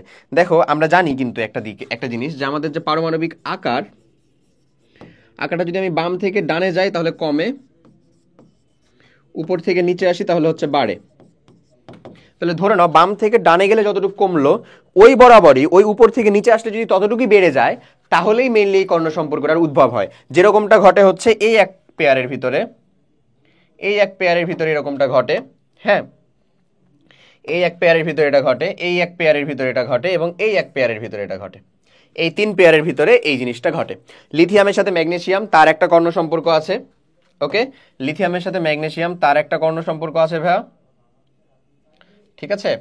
লিথিয়ামের সাথে ম্যাগনেসিয়ামের একটা কর্ণ সম্পর্ক আছে। ওকে, এমন। তারপরে আমরা বোরনের সাথে সিলিকনের একটা কর্ণ সম্পর্ক পাই। বোরনের সাথে কার, সিলিকনের একটা কর্ণ সম্পর্ক পাই এর ভিতরে। এবং লাস্ট অফ অন একটা পাই হচ্ছে বেরিয়ামের সাথে অ্যালুমিনিয়ামের। কার সাথে কার, মানে বেরিলিয়ামের সাথে আমরা অ্যালুমিনিয়ামের পাই একটা, বেরিলিয়ামের সাথে পাই হচ্ছে আমরা অ্যালুমিনিয়ামের। ওকে, এই যে এই কয়টা পাই আমরা, ঠিক আছে? এই কয়টা পাই আমরা কর্ণ সম্পর্কযুক্ত মৌল। এই 3টার ভিতরেই কর্ণ সম্পর্ক পাওয়া যায়। সো এখানে আমাদের আছে কোনটা, দেখো, বেরিলিয়ামের সাথে সিলিকন, এই ভ্যালুটাই আছে। তাহলে সঠিক উত্তর কোনটা আমাদের, এইটা, বেরিলিয়ামের সাথে সিলিকন। পারা যাবে? বুঝা গেছে? এমন। চলে আসো পরের কোশ্চেনের দিকে যদি যাই, এখানে বলতেছে নিচের কোনটি পারক্লোরেট আয়নের সংকেত। পারক্লোরেট মানে হচ্ছে যে পারক্লোরিক অ্যাসিড আমরা দেখি না HClO4, মানে এটা কি ClO4 মাইনাস, এটা যদি আয়নের সংকেত বলি আমরা তাহলে এরকম ClO3 মাইনাস, এটা হচ্ছে আমাদের ক্লোরেট আয়ন, জাস্ট ক্লোরেট। যদি একটা অক্সিজেন বেড়ে যায় সেটা হচ্ছে পারক্লোরেট হয়ে যায় একটা অক্সিজেনের সংখ্যা বাড়লে, পরে যদি একটা অক্সিজেন কমে যায় তাহলে সেটা হয় হচ্ছে আমাদের নর্মালি HClO2 যদি হয় তাহলে সেটা হচ্ছে আমাদের কেমন হয় বলো, মানে নর্মাল ক্লোরেট থেকে হাইপোক্লোরেট আসে, তারপরে হচ্ছে নর্মাল ক্লোরেট থেকে হাইপোক্লোরেট আসে, হাইপোক্লোরেট থেকেও যদি আর একটা অক্সিজেনের পরিমাণ কমে যায়, শুধু একটা একটা করে থাকে, তাহলে আবার আমরা দেখি হচ্ছে যদি আমাদের এটা হচ্ছে ক্লোরেট আয়ন, হ্যাঁ, যদি একটা অক্সিজেন কমে যায় তাহলে সেটা হচ্ছে ক্লোরাস আয়ন, আর একটা যদি কমে যায় তাহলে হাইপোক্লোরাস আয়ন, এমন। আর এই যে একটা নর্মাল হচ্ছে এটা ক্লোরেট, তার থেকে যদি একটা বেড়ে যায় তাহলে সেটা হবে হচ্ছে পারক্লোরেট আয়ন, যেরকমটা আমরা এটার আলোচনা করতেছি। তার মানে আমরা যদি এমন বলি ClO মাইনাস, সেটা হচ্ছে আমাদের কি হাইপোক্লোরাস, ClO2 মাইনাস, এটা হচ্ছে আমাদের ক্লোরাস, তারপরে ClO3 মাইনাস, এটা হচ্ছে আমাদের ক্লোরেট, এটা হচ্ছে আমাদের রিয়েল ক্লোরিক। আর যদি আরেকটা হয়ে যায় ClO4 মাইনাস, সেটা হচ্ছে আমাদের কেমন হবে বলো, একটা বেশি বেড়ে গেল, সেটা হচ্ছে আমাদের পারক্লোরেট, সেটাই আমাদের চাইছে পারক্লোরেট HClO4 মাইনাস। শুধু মাইনাস কোথায় রে, এটা তো 2 মাইনাস দিছে, 2 মাইনাস হবে না, এটা শুধু মাইনাস হবে, বুঝছো কি কথাটা? এটা হবে হচ্ছে ভাইয়া শুধু মাইনাস, শুধু মাইনাস HClO4 মাইনাস। তাহলে শুধু মাইনাস হলে আমাদের সঠিক উত্তর হইল কোনটা, এই যে বি। ওকে, পারক্লোরেট। চলো পরেরটা দেখি, কোন যৌগ হাইড্রোজেন বন্ধন তৈরি করে না। হাইড্রোজেন বন্ধন তৈরি করবে না কে? হাইড্রোজেন বন্ধন তৈরি করতে পারে হচ্ছে যদি তীব্র তড়িৎ-ঋণাত্মকতার ভ্যালু থাকে হাইড্রোজেনের সাথে, কার কার বলো, নাইট্রোজেনের, অক্সিজেনের অথবা ফ্লোরিনের, এর সাথে হবে, এর সাথে হবে, এর সাথে হবে। চলো আমরা দেখি কোথায় কোথায় হওয়া সম্ভব। এখানে ইয়েস পসিবল, এখানে অবভিয়াসলি পসিবল, এখানে হ্যাঁ পসিবল, কারণ এখানে হচ্ছে যে O4 না, এটা আসলে হচ্ছে একটা অ্যাসিড, CHOOC COOH এরকম। আচ্ছা, তারপরে এই যে এখানে দেখো এটা অ্যালকোহল, এখানেও অক্সিজেন আর হাইড্রোজেনের ভিতরে তড়িৎ-ঋণাত্মকতার পার্থক্যের জন্য তৈরি হওয়া সম্ভব। কিন্তু এখানে দেখো HC আর Cl, এখানে তো কেউই নাই এদের ভিতরকার, বন্ধন গঠন করার মতন কি কেউ আছে? নাই, তার মানে এখানে তৈরি হতে পারে না, আমাদের তৈরি করে নাই চাইছে, তাহলে সঠিক উত্তর কোনটা? ই হচ্ছে আমাদের রাইট অ্যান্সার। আচ্ছা, আসো দেখি পরের কোশ্চিনে, কোন যৌগে অষ্টক পূর্ণ নয়? কোন যৌগে অষ্টক পূর্ণ নয়, মানে নিচের কোন যৌগ এমন আছে যেটাতে অষ্টক পূর্ণ না? দেখো এখানে ClF3, এখানে ফ্লোরিনের অষ্টক পূর্ণ, ক্লোরিনের কি অষ্টক পূর্ণ আছে? ক্লোরিনের অষ্টক পূর্ণ শুধু না, বাইরে আছে, কারণ ক্লোরিনের সর্বোচ্চ শক্তি স্তরে 7টা আর ফ্লোরিন আরো 3টা দিছে, মানে 10টা হয়ে গেছে, অষ্টক সম্প্রসারিত। এখানেও আমার অষ্টক পূর্ণ আছে, এখানে ক্লোরিনের প্রত্যেকটার 8টা করে আছে, ফসফরাসের 5টা ছিল আর 3টা শেয়ার করছে, মানে 8টা। IF7 দেখো এখানে আয়ের হচ্ছে 14টা, ফ্লোরিনের প্রত্যেকটার 8টা করে, অষ্টক পূর্ণ। এখানে দেখো ফসফরাসের হয়ে গেছে হচ্ছে 5 5 10টা, ক্লোরিনের 8টা করে আছে, ঠিক আছে। বাট এই যে BF3, এখানে ফ্লোরিন 3টার তো আমাদের 8টা করে ইলেকট্রন আছে, বাট যেটা এই যে বোরনের সর্বোচ্চ শক্তি স্তরে হচ্ছে আমাদের 3টা ইলেকট্রন, আর 3টা ফ্লোরিন 3টা শেয়ার করছে, মানে 6টা। তার মানে অষ্টক পূর্ণ নয় কোনটাতে? এই BF3 যৌগতে। এটাকে বলা হয় হচ্ছে অষ্টক সংকোচন। কি বলা হয় বলো? অষ্টক সংকোচন। আর যেগুলাতে হচ্ছে বাড়ছে, লাইক হচ্ছে এগুলা প্রত্যেকটাতেই বাড়ছে, সেটা প্রত্যেকটাতে বলতে এই যে PCl3 বাদ দিয়ে প্রত্যেকটাতেই বাড়ছে, এটা কি আমাদের অষ্টক সম্প্রসারণ।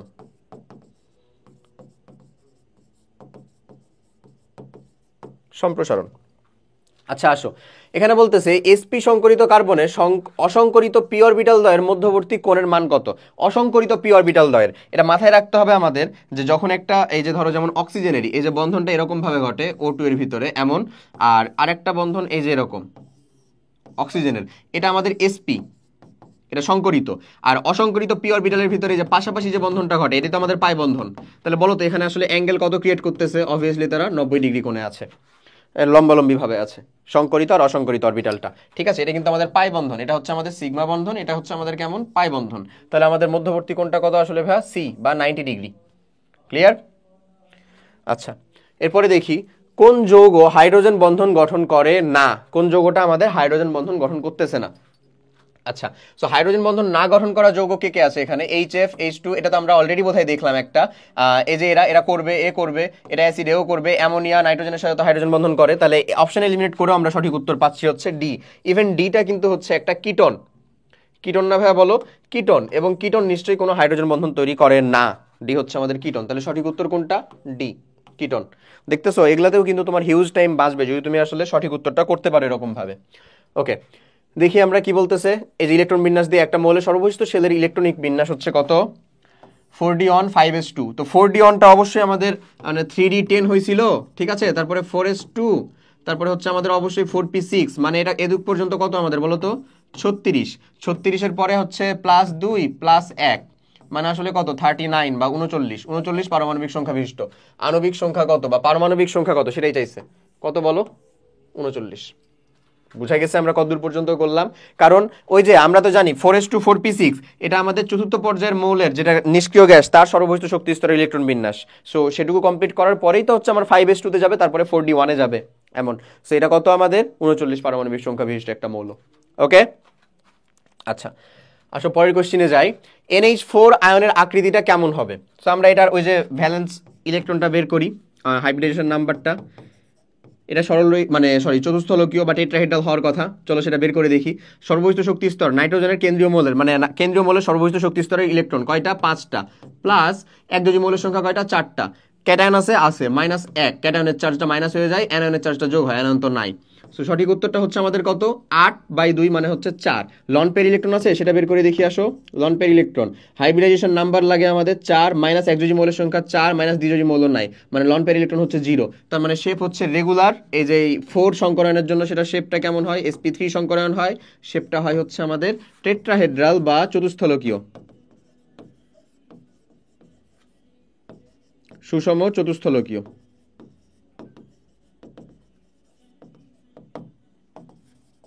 সুষম চতুস্থলকীয় সেটা কোথায় আছে আমাদের সি নাম্বারে, সুষম চতুস্থলকীয়। বাস শেষ, উত্তর ডান না? এই এতটুকু পর্যন্তই ছিল হচ্ছে আমাদের ডি ডি এর অংশ, ঠিক আছে ভাইয়া। এরপরে আমাদের রাসায়নিক পরিবর্তন, এটা আমাদের ম্যাথমেটিক্যাল বেস একটা chapter, but still mathematical based হইলেও কনসেপ্ট বুঝে যদি ম্যাথ করা যায় খুব সহজে এখান থেকে উত্তর করতে পারা যায়। চলো আমরা এই চ্যাপ্টারটা তাহলে কমপ্লিট করি। তো ভাইয়া চলো আমরা যেখান থেকে শেষ করছিলাম সেখান থেকে শুরু করি বিষয়টা। সেটা হচ্ছে আমাদের ফার্স্ট পেপারে রাসায়নিক পরিবর্তন যে অংশটা, মানে এই চ্যাপ্টার থেকে আমাদের সাস্টে সেই 20 বছর মানে 20 সালের আগে কি পরিমাণে কোশ্চিন আসছিল সেগুলোই আমরা হচ্ছে দেখতেছি। এবং আমি অলরেডি যেহেতু 2টা চ্যাপ্টার আলোচনা করছি, তুমি একটা জিনিস একটু ভালো করে লক্ষ্য করলে বুঝছো যে আমাদের গতানুগতিক ধারার যে প্রশ্নগুলো এটার বাইরেও সাস্ট আসলে এদিক ওদিক থেকে কিছু কোশ্চিন করে, যেগুলা সিলেবাসটা তো অবশ্যই অসীম, তুমি চাইলেও এটাকে সম্পূর্ণ একেবারে at a time cover up করে ফেলতে পারবা না। সো সেটার জন্য সব থেকে উত্তম যে বিষয়টা হয় সেটা হলো আমরা চেষ্টা করব সর্বোচ্চটাকে মানে করার, মানে ধরো যে কোশ্চেনগুলো আসছে সেগুলোকে বুঝে করার। হোপফুলি সেই আদলেও যদি কোশ্চেন চলে আসে তাহলে তো আমাদের জন্য একেবারে বোনাস হয়ে গেল বিষয়টা, ঠিক আছে। আর তাছাড়া বাকিটা হচ্ছে সম্পূর্ণ আল্লাহ ভরসা। আর আমাদের হলো যে ওই মানে কোশ্চেনের কনসেপ্টটা বা আমরা যে চ্যাপ্টারটা পড়তেছি বা যে অংশটা পড়ছি সেটার কনসেপ্টটা যদি আমরা ভালো করে জেনে থাকি তাহলে on an average most of the কোশ্চেনের উত্তর করতে পারবো। আর না হলে যদি একেবারেই নতুন কিছু হয় তাহলে সেটা তোমার জন্যও নতুন, যে ভাইয়া বা যেটাই আর কি যে ফার্স্ট হবে দেখা যাবে বা যে অনেক ভালো করবে তার জন্যও কিন্তু নতুন। সো একটা নতুন বা একটা কঠিন জিনিস আসলে আমাদের চান্স পাওয়া বা মেরিটের জায়গাটাকে ডিফাইন করে না, ঠিক আছে। তো চলো আমরা কথা না বলে শুরু করি। দেখো এখানে আমরা কোশ্চেন সলভ করবো, এখানে তুমি মানে বেশ কিছু এরকম টাইপের কোশ্চেন পেয়ে যাবা। যেমন প্রথমে যে কোশ্চেনটা, এটা আমাদের 19-20-এ আসা একটা কোশ্চেন, ঠিক আছে। মানে এই টাইপের কোশ্চেন তারা করতে পছন্দ করে, মানে যাই একটু চমকায় দিয়ে আসি এরকম ভাবে তার একটা ফিল নিতে আসলে পছন্দ করে। দেখো কোশ্চেনটা কেন বললাম এরকম। সোডিয়াম ক্লোরাইড একটা অণুর বন্ধন দৈর্ঘ্য হচ্ছে এত 2.36 অ্যাংস্ট্রম, ডাইপোল মোমেন্টের মান হচ্ছে 8.5 ডি, ডায়াপ্টার। আচ্ছা ডাইপোল নট ডায়াপ্টার। আচ্ছা সোডিয়াম ক্লোরাইডের অণুতে আয়নিক বন্ধনের শতকরা পরিমাণ কত? ভাবা যায় কি ধরনের কোশ্চেনটা করছে। আচ্ছা এটার উত্তরটা আমরা কেমনে বের করব? চলো সলভ করা শিখি, তাছাড়া আর কিছু করার নাই। এই যে ডাইপোল এই 8.5 ডি যেটা, এই যে ডাইপোল যে জিনিসটা, এটা হচ্ছে একটা CGS unit. 1D is equals two আসলে 10⁻⁻18 ESU ইন্টু সেন্টিমিটার। এই জিনিসটা তোমাকে জানতে হবে। সো এখানে আবার যে জিনিসটা আমি লিখলাম মাত্র সেই জিনিসটা আবার তোমরা কাইন্ড অফ জানো। ইএসইউ জিনিসটাকেও তোমরা চিনো। ইএসইউ হচ্ছে আমাদের চার্জের ইলেকট্রোস্ট্যাটিক ইউনিট। হ্যাঁ, আমরা 1.6 × 10⁻⁻19 কুলম্ব বলি, এটা যদি আমরা ইএসইউ ইউনিটে বলি তাহলে সেটা কত হয় 4.8 × 10⁻10। আচ্ছা আর সেন্টিমিটার তো বুঝতেছো এটা আমাদের সিজিএস ইউনিট। তাহলে ওকে, সো আমাদের এই যে ক্যালকুলেশন থেকে একটা ভ্যালু নিয়ে আসতে হবে, সেটা আমাদের সিজিএস ইউনিটে নিয়ে আসতে হবে। অনুর বন্ধন দৈর্ঘ্য থেকে আমরা বের করবো মেনলি। বন্ধন দৈর্ঘ্য থেকে আমরা প্রথমে মানে ডাইপোল মোমেন্টের মান কত 8.8 ডি দিয়েছে না, এটার আমরা বন্ধন দৈর্ঘ্য থেকে ডাইপোল মোমেন্টের মান মিউ এর ভ্যালুটা বের করি। মিউ ইজ ইকুয়ালস টু আমরা বলবো যেটা সেটা হচ্ছে বন্ধন দৈর্ঘ্য গুণিত হচ্ছে তার চার্জ। বন্ধন দৈর্ঘ্য মানে হচ্ছে এই যে এল ইন্টু তার চার্জ মানে হচ্ছে ই। সো ইলেকট্রনের চার্জ কিন্তু এই এলটার ভ্যালু কত দেওয়া আছে দেখো 2.36 অ্যাংস্ট্রম। আমাদেরকে যেহেতু সিজিএস ইউনিটে নিতে হবে, দ্যাটস ওয়াই এটাকে আমরা সেন্টিমিটার ইউনিটে নিব। সেন্টিমিটার ইউনিটে এটাকে যদি নেই তাহলে অ্যাংস্ট্রম থেকে মিটারে 10⁻⁻10, সেন্টিমিটারে কত বলো তো ভাইয়া 10⁻⁸ নিলাম, ইন্টু এই যে ই ইলেকট্রনের যে চার্জ, এই ইলেকট্রনের চার্জটাকে কোন ইউনিটে নিতে হবে অবভিয়াসলি সিজিএস ইউনিটে। সেটা কত মানে ওই যে ইএস ইউনিটে 4.8 ইন্টু 10⁻⁻10 এমন নিশ্চয়ই। সো এই ক্যালকুলেশনটা করলে আমরা একটা মিউ এর ভ্যালু পেয়ে যাব। কত পাই সেটা দেখে নিই। মিউ এর ভ্যালু যেটা আমরা পাই সেটা হচ্ছে 2.36 10⁻⁸ ইন্টু 4.8 10⁻⁻10। এই ভ্যালুটা থাকে হচ্ছে আমাদের 1.1328 10⁻17। এটা কত ইউএসইউ সেন্টিমিটার।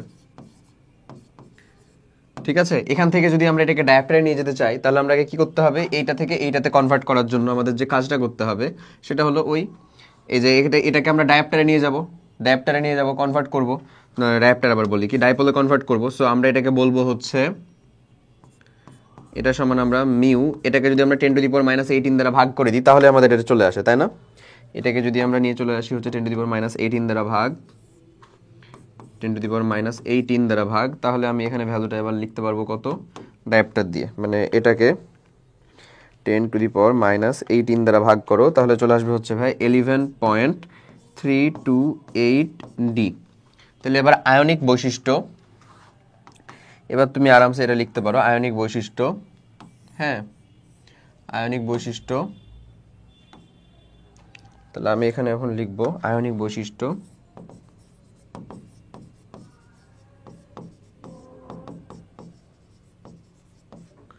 ইকুয়ালস টু এই যে যত ডায়াপ্টার তার ছিল 8.5, যত তার হওয়া উচিত ছিল কত 11.328 ইন্টু 100%। সো এই ক্যালকুলেশনটা যদি আমরা করি 8.5 বাই হচ্ছে অ্যান্সার ইন্টু 100%। সো এটার উত্তর আসে দেখো 75.03। সো এটার উত্তর আসে হচ্ছে 75.03%, যেটা সঠিক উত্তর একমাত্র কোথায় আছে আমাদের ডিতে। এটা হচ্ছে আমাদের রাইট অ্যান্সার 75.03। ক্লিয়ার? এই এতটুকু আমাদের করতে হইতো। চলে আসো পরেরটার দিকে যাই। নেক্সট কোয়েশ্চেনের দিকে যদি আমরা যাই, নেক্সট কোয়েশ্চেনটা আমাদেরকে বলে 100 ml 0.25 মোলার সালফিউরিক অ্যাসিড এবং 100 ml 0.40 মোলার সোডিয়াম হাইড্রোক্সাইড দ্রবণের সাথে মিশ্রিত করলে কত কিলো জুল তাপ উৎপন্ন হবে প্রশমন বিক্রিয়ার জন্য। ডেল এইচ এর মানটা আমাদের কত দেখো -47 kilojoule per 57 kilojoule per mole. Okay, so first of all আমাদেরকে প্রথমে বিক্রিয়াটা ঠিক মতন লিখে ফেলতে হবে। চলো যদি বিক্রিয়াটা লিখি, মানে সমতাকরণ করে তো বিক্রিয়াটা বুঝতে হবে আমাদের আগে।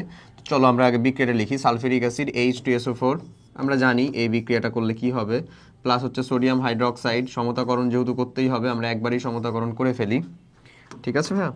আচ্ছা, তাহলে এখান থেকে তৈরি হবে হচ্ছে সোডিয়াম সালফেট প্লাস পানি। এই তো আমাদের বিক্রিয়া।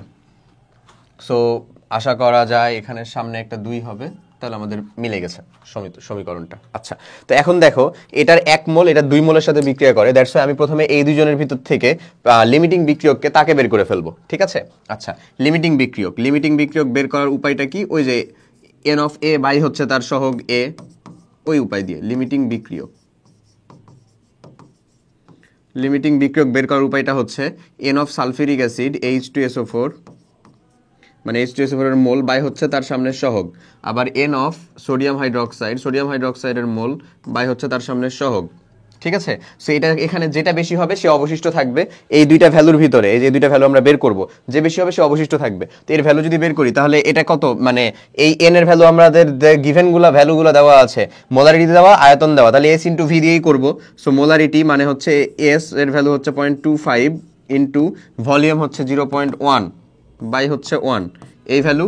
আর এখানে হচ্ছে আমাদের কত থাকে ভাই দেখো তো 0.1 ইন্টু 0.4 বাই হচ্ছে আমাদের 2।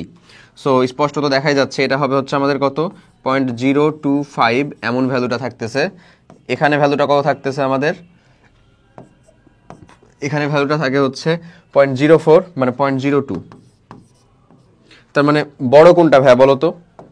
অবশ্যই আমাদের এই ভ্যালুটাই বড় না? এ ভ্যালু বড়, তার মানে এই যে আছে সে হচ্ছে আমাদের লিমিটিং বিক্রিয়ক। যে যে ছোট সেই হচ্ছে লিমিটিং বিক্রিয়ক, সে আমাদের বিক্রিয়া করে শেষ হয়ে যাবে, বা যে বড় সে হচ্ছে আমাদের অবশিষ্ট থাকবে। বিষয়টা এটাই বুঝাচ্ছে। সো দেখো এখানে যে ডেল এইচ এর ভ্যালুটা, সেটা তো আসলে বিক্রিয়ার জন্য, বিক্রিয়াতে আসলে কত মোল ছিল? 2 মোল। আর এখানে আসলে কত মোল ব্যবহার হচ্ছে ভাই বলো তো? এখানে ব্যবহার হচ্ছে যে এই মোলটুকু, এই মোলটুকু এখানে ব্যবহার হচ্ছে 0.1 ইন্টু 0.4 এত মোল। সো আমরা বলতে পারি যে 2 মোলের জন্য এই লিমিটিং বিক্রিয়কটা বের করার পরে আমরা জাস্ট এখন খালি টেনে দিলেই হবে আমাদের ক্যালকুলেশন।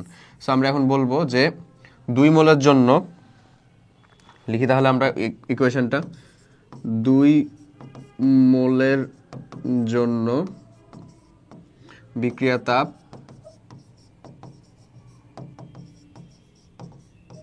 কত আমাদের? -57 কিলো জুল। ওকে, তাহলে 1 মোলের জন্য কত? আর হচ্ছে আমাদের 0.1 ইন্টু 0.4 মোলের জন্য বিক্রিয়া তাপ, তাহলে কত? 1 মোলের জন্য হচ্ছে আমার -57/2 ইন্টু হচ্ছে আমাদের কত? 0.1 ইন্টু 0.4। এই হচ্ছে আমাদের ক্যালকুলেশন। সো এত কিলো জুল। ক্লিয়ার? তো আসো দেখি এর ক্যালকুলেশনটা কত থাকে আমাদের। 57/2 ইন্টু আমরা বলবো 0.1 ইন্টু 0.4। সে ক্যালকুলেশন থাকে হচ্ছে 1.14 কিলোজুল পার মোল। এমন সেটার জন্য একেবারে রিলিভেন্ট যে কাছের, সব থেকে কাছের উত্তরটা হচ্ছে আমাদের ডি। আশা করি বুঝতেছো, সব থেকে কাছের উত্তরটা হচ্ছে আমাদের ডি। এটাই হয়ে গেল আমাদের উত্তর। ক্লিয়ার না? শেষ। বুঝা গেছে ভাই কেমনে আমরা সলভ করি?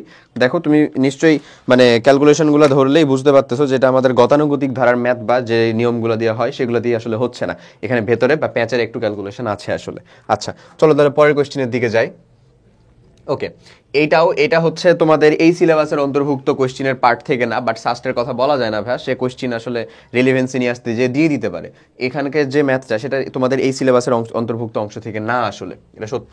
কারণ এখানে হচ্ছে এটা কোন ম্যাথ থেকে নিয়ে আসছে জানো? এই যে এটা থেকে, এ ইকুয়ালস টু আর্নিয়াসের কনসেপ্ট, আর্নিয়াসের ধ্রুবক, এ না রে ভাই, k, k is equals to A e to the power minus E A by R T.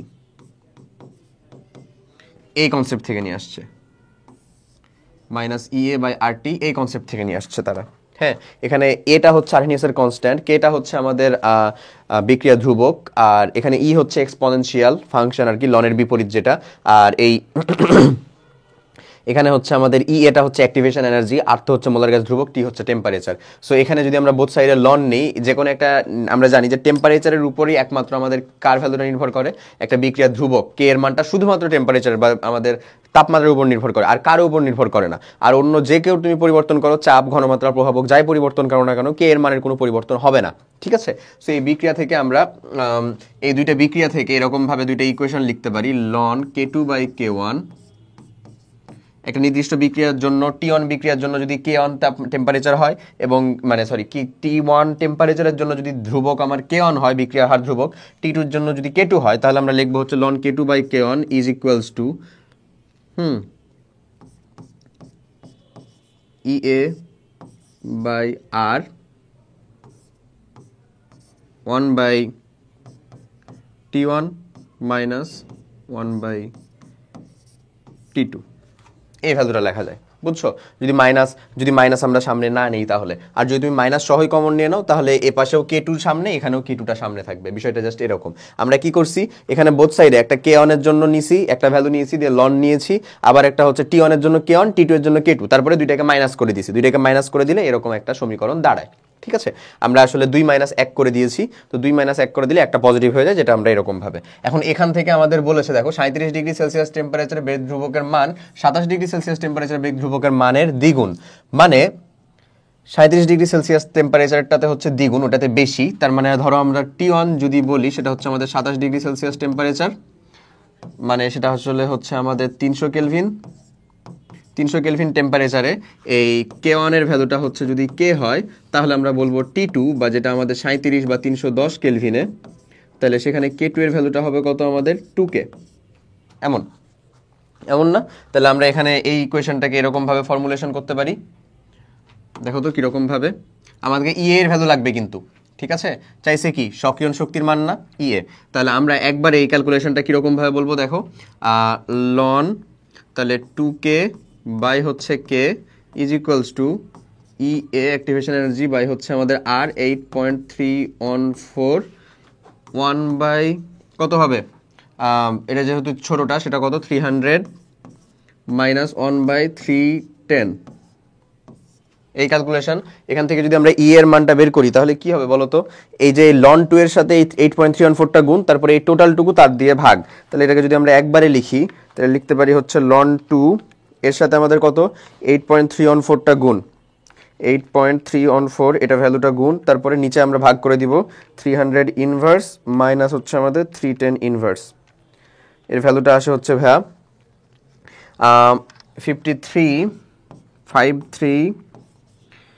53594.28 joule per মোল। বিষয়টা এরকম, হ্যাঁ, পার মোল। তাহলে এটাকে যদি আমরা কিলো জুলে নিয়ে আসি তাহলে 1000 ঘর সামনে এগিয়ে যাবে।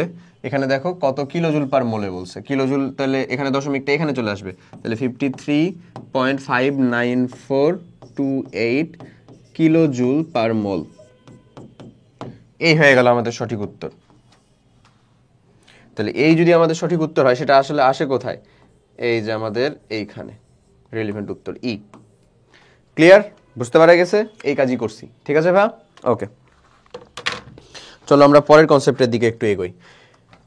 নেক্সট ম্যাথটা বলতেছে আমাদের যে 30 ডিগ্রি সেলসিয়াস তাপমাত্রায় এ থেকে বি এবং সিতে পরিণত হচ্ছে, বিক্রিটিতে এ 20% বিয়োজিত হয়ে সাম্যাবস্থায় 1.5 অ্যাটমসফিয়ার চাপের সৃষ্টি করে। কেপি এর মান কত অ্যাটমসফিয়ার? ওকে, সো আমরা যদি বিক্রিয়াটা একটু লিখি, বিক্রিয়াটা হচ্ছে আমাদের এ ভাঙতেছে দিয়ে আমাদের বি প্লাস সি হচ্ছে। এখানে আমার প্রাথমিক অবস্থায়, ইনিশিয়াল অবস্থায় আমাদের এটা 1 মোল আছে ভাই, এটা আমাদের 0, এটা আমাদের 0 মোল আছে। আর ইকুইলিব্রিয়াম অবস্থায় এখান থেকে 20% বিয়োজিত হচ্ছে, মানে 0.2 চলে যাচ্ছে, তার মানে এখানে আমার 0.2 তৈরি হচ্ছে, এটার সাথে এটা 1 মোল করে স্টোইকোমেট্রি, 0.2 তৈরি হচ্ছে। তাহলে মোট মোল সংখ্যা, এটা কিন্তু মোল সংখ্যা দিয়ে ক্যালকুলেশন করছি, তাহলে আমরা বলবো হচ্ছে মোট মোল সমান কত আমাদের 1 মাইনাস 0.2, এই যে এই সবগুলোর যোগফল 1 মাইনাস 0.2 প্লাস হচ্ছে 0.2 প্লাস হচ্ছে 0.2 হুইচ মিনস 1.2। এটা হচ্ছে আমাদের বিক্রিয়ায় মোট মোল। ওকে, এমন। এবার যদি আমি করি হচ্ছে যে আমার আংশিক চাপের পরিমাণ কত সেটা দেওয়াই আছে, মোট চাপ কত 1.5। তাহলে আমার এর আংশিক চাপ যেটা সাম্যাবস্থায় এর হচ্ছে আংশিক চাপ পি অফ এ, এর ভ্যালুটা আমরা কত বলবো, মোল ভগ্নাংশ এর মোল ভগ্নাংশ মানে হচ্ছে তার মোল সংখ্যা ভাগ মোট মোল সংখ্যা। তার মোল সংখ্যাটা কত 0.8 না, এটা তার মোল সংখ্যা, বাই হচ্ছে মোট মোল সংখ্যা ইন্টু হচ্ছে আমাদের আংশিক চাপ, ঠিক আছে? আর পি অফ বি এর যেটা সেটাই হচ্ছে পি অফ সি এর, কারণ তাদের মানে মোল সংখ্যাটা সমান সমান হয়ে আছে, সেজন্য আমরা বলতে পারি 0.2 বাই হচ্ছে 1.2 ইন্টু কত আমাদের 1.5। এমন এতটুকু কমপ্লিট করার পরে এতটুকু বোঝা গেছে না কি করছি আসলে? এত সহজ। এতটুকু বোঝার পরে আমরা যে কাজটা করব সেটা হচ্ছে ডিরেক্ট কেপি এর মানটা বের করে ফেলবো। কেপি সমান আমরা তাহলে কি বলতে পারবো, অবভিয়াসলি আমার বি এর আংশিক চাপ ইন্টু সি এর আংশিক চাপ বাই হচ্ছে আমাদের এ এর আংশিক চাপ। সো এই ক্যালকুলেশনও যদি আমরা লিখে দিই তাহলে এই দুইটার তো আসলে সমান, তাহলে আমরা এটাকে এরকমভাবে লিখতে পারি না, 0.2 ইন্টু 1.5 বাই হচ্ছে আমাদের কত 1.2 তার উপরে হোল স্কোয়ার, যেহেতু এটা হচ্ছে দুইটারই সেম। তারপরে এখানে লিখবো কত, এখানে লিখবো হচ্ছে আমরা 0.8 বাই 1.2, 0.8 ইন্টু 1.2 ইন্টু হচ্ছে 1.5 এমন। সেই ক্যালকুলেশনের ভ্যালু যেটা সেটাই হচ্ছে আমাদের উত্তরটা, তা আমরা ডিরেক্ট ওই ক্যালকুলেশনের ভ্যালুই লিখে ফেলি। আচ্ছা, ধরো এই ক্যালকুলেশনের যদি আমরা ভ্যালু লিখে দিই ডিরেক্ট, তাহলে 0.2 ইন্টু 1.5 তার উপরে কত আমাদের 1.2, এটার উপরে আসে হচ্ছে ভাইয়া হোল স্কোয়ার, নিচে হচ্ছে কত 0.8 বাই হচ্ছে 1.2 ইন্টু 1.5। সো এই ক্যালকুলেশনে থাকে হচ্ছে ভাইয়া 1/16, 1 বাই হচ্ছে থাকে হচ্ছে 16 হুইচ মিনস 0.0625 অ্যাটমসফিয়ার। দেখো তো এরকম রিলেভেন্ট উত্তর আছে এটা না? বি নাম্বারটা না রিলেভেন্ট উত্তরটা? বি নাম্বারটা না? ইয়েস, এক্স্যাক্টলি বি নাম্বারটা। সো সঠিক উত্তর হচ্ছে আমাদের ভাইয়া বি। বলো পারা যাচ্ছে? এই যে এই ক্যালকুলেশনগুলা যেগুলো আমরা দেখতেছি এখানে, পারা যাবে না? আশা করি সহজ। ওকে, চলো পরেরটা দেখি। এই যে এই টাইপের কোশ্চেন, এগুলো কনসেপচুয়াল, এগুলো হচ্ছে ডিরেক্ট কোশ্চেন দিয়ে দিছে, এগুলো আমাদের জন্য উত্তর করা কোয়াইট একটু ইজি। PCl5 কে যখন একটা বিক্রিয়া করানো হলো, বিয়োজন বিক্রিয়া, PCl3 প্লাস হচ্ছে ক্লোরিন, মানে ফসফরাস পেন্টাক্লোরাইড থেকে ট্রাইক্লোরাইড এবং ক্লোরিন গ্যাস উৎপন্ন হচ্ছে। বিক্রিয়ায় যে ধরো তুমি ΔH এর মানটা দেখতেছো, এটা হচ্ছে পজিটিভ। ΔH এর মান পজিটিভ মানে হচ্ছে বিক্রিয়াটা আমাদের কেমন, তাপ উৎপাদী নাকি তাপ হারি? অবশ্যই তাপ হারি। সো একটা বিক্রিয়ায় তাপ হারিকে যদি আমরা তাপ হারি বিক্রিয়াতে তাপমাত্রা দিলে সামনে যায়, তাপমাত্রা কমাইলে পিছনে যাবে, বিষয়টা এরকম। সো এই বিক্রিয়াটিতে তাপমাত্রা কমালে, বিক্রিয়াটিতে যদি আমরা তাপমাত্রা কমাই, তাপ হারি বিক্রিয়া অলরেডি, তাপমাত্রা কমায় বিক্রিয়া কোন দিকে যাবে? পেছনের দিকে যাবে। আচ্ছা, আর চাপ বাড়ালে বিক্রিয়া সাম্যাবস্থা কোন দিকে যাবে? আচ্ছা দেখো, তাপমাত্রা কমালে বিক্রিয়া পেছনে যাবে, এটা তুমি বুঝে গেছো। আচ্ছা ডান, তাহলে এটা ডান। বিক্রিয়া যাচ্ছে কোন দিকে ভাই? পেছন দিকে। আচ্ছা এগেন যদি আমরা বলি যে চাপ বাড়ালে, তুমি জানো ভাইয়া যে আমরা চাপ বাড়ালে বিক্রিয়ার যেদিকে মোল সংখ্যা কম, বিক্রিয়া সেদিকে যায়।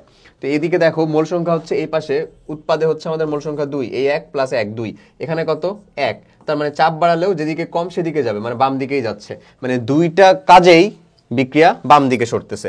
পশ্চাৎমুখী অগ্রসর হবে, সম্মুখে অগ্রসর হবে, এটা এটা এটা। তার মানে সঠিক উত্তর কোনটা? পশ্চাৎমুখে অগ্রসর বা আমাদের বাম দিকে যাবে। এই নাম্বার হচ্ছে আমাদের সঠিক উত্তর। বুঝা গেছে? এই আচ্ছা, পরেরটা, বাইসালফেট প্লাস পানি, বাইসালফেট আয়ন প্লাস পানি, হাইড্রোনিয়াম আয়ন, সালফেট। বিক্রিয়াটিতে সালফিউরিক মানে বাইসালফেট আয়নের সহযোগী বা অনুবন্ধী ক্ষার কোনটি? খুব সিম্পল, এই বিক্রিয়াটিতে যদি বের করতে বলে তাও কোনো সমস্যা নেই, যদি র্যান্ডম বের করতে বলে তাও কোনো সমস্যা নাই। দেখো এর ক্ষার বের করতে হবে আমাকে, তার মানে ও কিন্তু হচ্ছে অ্যাসিড, তোমার বিক্রিয়া অনুযায়ী ও অ্যাসিড হইতে হবে, তাই না? কারণ ওর ক্ষার বের করতে হবে। তাহলে ও যদি অ্যাসিড হয়, অ্যাসিডের বৈশিষ্ট্য কী ভাই বলো তো? বাইসালফেট আয়ন, ও যদি অ্যাসিড হয়, অ্যাসিডের বৈশিষ্ট্য কি? হাইড্রোজেন আয়ন ত্যাগ করা না? কি করা? হাইড্রোজেন আয়ন ত্যাগ করা। সো হাইড্রোজেন আয়ন যদি ত্যাগ করে দেয়, তাহলে হাইড্রোজেন আয়ন প্লাস হচ্ছে কত থাকবে? SO4 থাকে শুধুমাত্র, এখানে থাকে হচ্ছে 2-। তাহলে হাইড্রোজেন আয়ন তো হচ্ছে আমাদের অ্যাসিড নাকি ক্ষার সেটার জন্য নির্দেশক, সেই তো আমার নির্দেশ করে দেয়। হাইড্রোজেন আয়ন গ্রহণ করলে সে হয়ে যায় ক্ষার, যদি এটা হাইড্রোজেন আয়ন গ্রহণ করতো তাহলে সে ক্ষার হিসেবে পারফর্ম করতো। বাট যেহেতু সে হাইড্রোজেন আয়ন ত্যাগ করছে, দ্যাটস ওয়াই সে কি হিসেবে পারফর্ম করতেছে? অ্যাসিড হিসেবে। সে যদি অ্যাসিড হয় তাহলে এটা হয় তার অনুবন্ধী ক্ষার। অনুবন্ধী কি হয় বলো ভাইয়া? ক্ষার। এটা হয় হচ্ছে তার অনুবন্ধী ক্ষার। ওকে, সো অনুবন্ধী ক্ষার হয়ে যাচ্ছে, এটা তো হয়ে গেল আমাদের জন্য। আর তো কিছু প্রয়োজন নাই বোধহয় এখানে, বাদ বাকিটা তো হোপসো আমরা পারবো না। তাহলে আমাদের অনুবন্ধী ক্ষার কোনটা? D, sulphate. সালফেট। আচ্ছা আসো পরেরটা দেখি আমরা। এই বিক্রিয়াটাতে বলতেছে 0.36 মোল অ্যামোনিয়াম হাইড্রোক্সাইড, 0.18 মোল অ্যামোনিয়াম ক্লোরাইড দ্বারা তৈরি বাফা দ্রবণের পিএইচ এর মানটা কত, যেখানে PKB এর মান দেওয়া আছে। আচ্ছা, তো আমাদের এই যে আমাদের হেন্ডারসন হেসেলবাগ যে সমীকরণ, সেখান থেকে আমরা আসলে মানে অম্লীয় বাফা দ্রবণের জন্য পিএইচ বের করতে পারি, ক্ষারীয় বাফা দ্রবণের জন্য পিওএইচ বের করতে পারি। সো আমরা যদি ডিরেক্ট ওই হেন্ডারসন হেসেলবাগ সমীকরণটার সহযোগী দিয়ে নিয়ে লিখি, তাহলে P(OH) সমান লিখতে পারি P(KB) প্লাস লবণ বাই বেজ, সল্ট বাই হচ্ছে কত হয় ভাই আমাদের? বেজ। সো এখানে যদি আমরা ক্যালকুলেশন করি, পিকেবির মানটা আমার ডিরেক্ট দেওয়া 4.75 প্লাস লবণ, সল্ট কোনটা আমাদের রে? এই যে লবণ, কত? 0.18 বাই বেজটা কত? 0.36 লবণ বাই অ্যাসিড কত? 0.2 না আমাদের? তাহলে এই ক্যালকুলেশনটা আমাদের কত হচ্ছে সেটা আমরা বের করে ফেলি। একবারে করতেছি, 4.75 প্লাস 0.5 আসলে, তাই না? হাফ থাকে না? তাহলে এই ক্যালকুলেশন থাকে হচ্ছে আমাদের 4.44897। এটা অবভিয়াসলি আমাদের POH এর মান রে ভাই, পিএইচ না কিন্তু, বাট আমাদের চাইছে কি? পিএইচ। সো আমরা জানি তো যে পিএইচ সমান কি? 14 - POH, বলতে পারি না? সেই ক্যালকুলেশন যদি করি, 14 মাইনাস অ্যান্সার দিয়ে দিই আমরা, তাহলে থাকে 9.55 তাহলে এটাই তো আমাদের অ্যান্সারটা, 9.55। কোথায় আছে এটার অ্যান্সারটা ভাইয়া? ই নাম্বার অপশানে। তাহলে সঠিক উত্তর হয়ে গেল আমাদের 9.55। ক্লিয়ার? পারা যাবে? ওকে, আচ্ছা চলে আসো পরের কোশ্চিনে যাই। এই যে দেখো, ভালো একটা কোশ্চিন বলতেছে, নিচের কোনটির অম্লত্বের পরিমাণটা বেশি? এখানে যে অ্যাসিডগুলো আছে সবগুলাই হচ্ছে আমাদের কেমন অ্যাসিড বলো তো? কার্বক্সিলিক অ্যাসিড বা আমাদের অর্গানিক অ্যাসিড। সো অর্গানিক অ্যাসিডে অম্লত্বের পরিমাণটা যদি আমরা ডিটারমিন করতে চাই, তাহলে আমাদের প্রায়োরিটির বিষয় কিছু আছে। প্রায়োরিটির বিষয় বলতে আমাদের ফার্স্ট বা আমাদের প্রথম যে প্রায়োরিটির বিষয়টা, সেটা হচ্ছে আলফা কার্বনে হ্যালোজেনের উপস্থিতি, হ্যালোজেন ও তার পরিমাণ। বুঝছো? যদি আলফা কার্বনে হ্যালোজেন থাকে তাহলে সেটা এবং তার পরিমাণ। আবার হ্যালোজেনের ক্ষেত্রেও যদি আমাদের ফ্লোরিন আছে একটাতে, ধরো 3টাই, আর একটাতে ক্লোরিন আছে 3টাই, তখন তড়িৎ ঋণাত্মকতার উপর ভিত্তি করে ফ্লোরিন যেটাতে, সেটার ভ্যালুটা সব থেকে বেশি বা তার সক্রিয়তা সব থেকে বেশি। সেকেন্ড হচ্ছে যদি আলফা কার্বনে হ্যালোজেন ও তার পরিমাণ, আলফা কার্বনে হ্যালোজেন না থাকলে টোটাল কার্বন শিকলে হ্যালোজেন কি আসে কিনা সেটার পরিমাণ। তাহলে আলফা কার্বনে না থাকলে তখন চলে যাবে হচ্ছে কার্বন চেইনে, কার্বন শিকলে। আলফা কার্বনে না থাকলে কার্বন শিকলে হ্যালোজেন আছে কিনা, এক্স আছে কিনা, থাকলে সেটা সক্রিয়। আর তারপরে এই হ্যালোজেনের উপস্থিতি যদি ধরো নাই, যদি নর্মাল অ্যাসিডগুলোর ভিতরে তুলনা করতে বলে, তাহলে তখন প্রায়োরিটিতে চলে আসবে হচ্ছে আরেকটা জিনিস। সো প্রায়োরিটি জিনিস আমাদের মাত্র দুইটাই, তখন প্রায়োরিটির জিনিস চলে আসবে হচ্ছে যার শিকল যত ছোট তত বেশি তীব্র। শিকল যত ছোট সে তত বেশি তীব্র।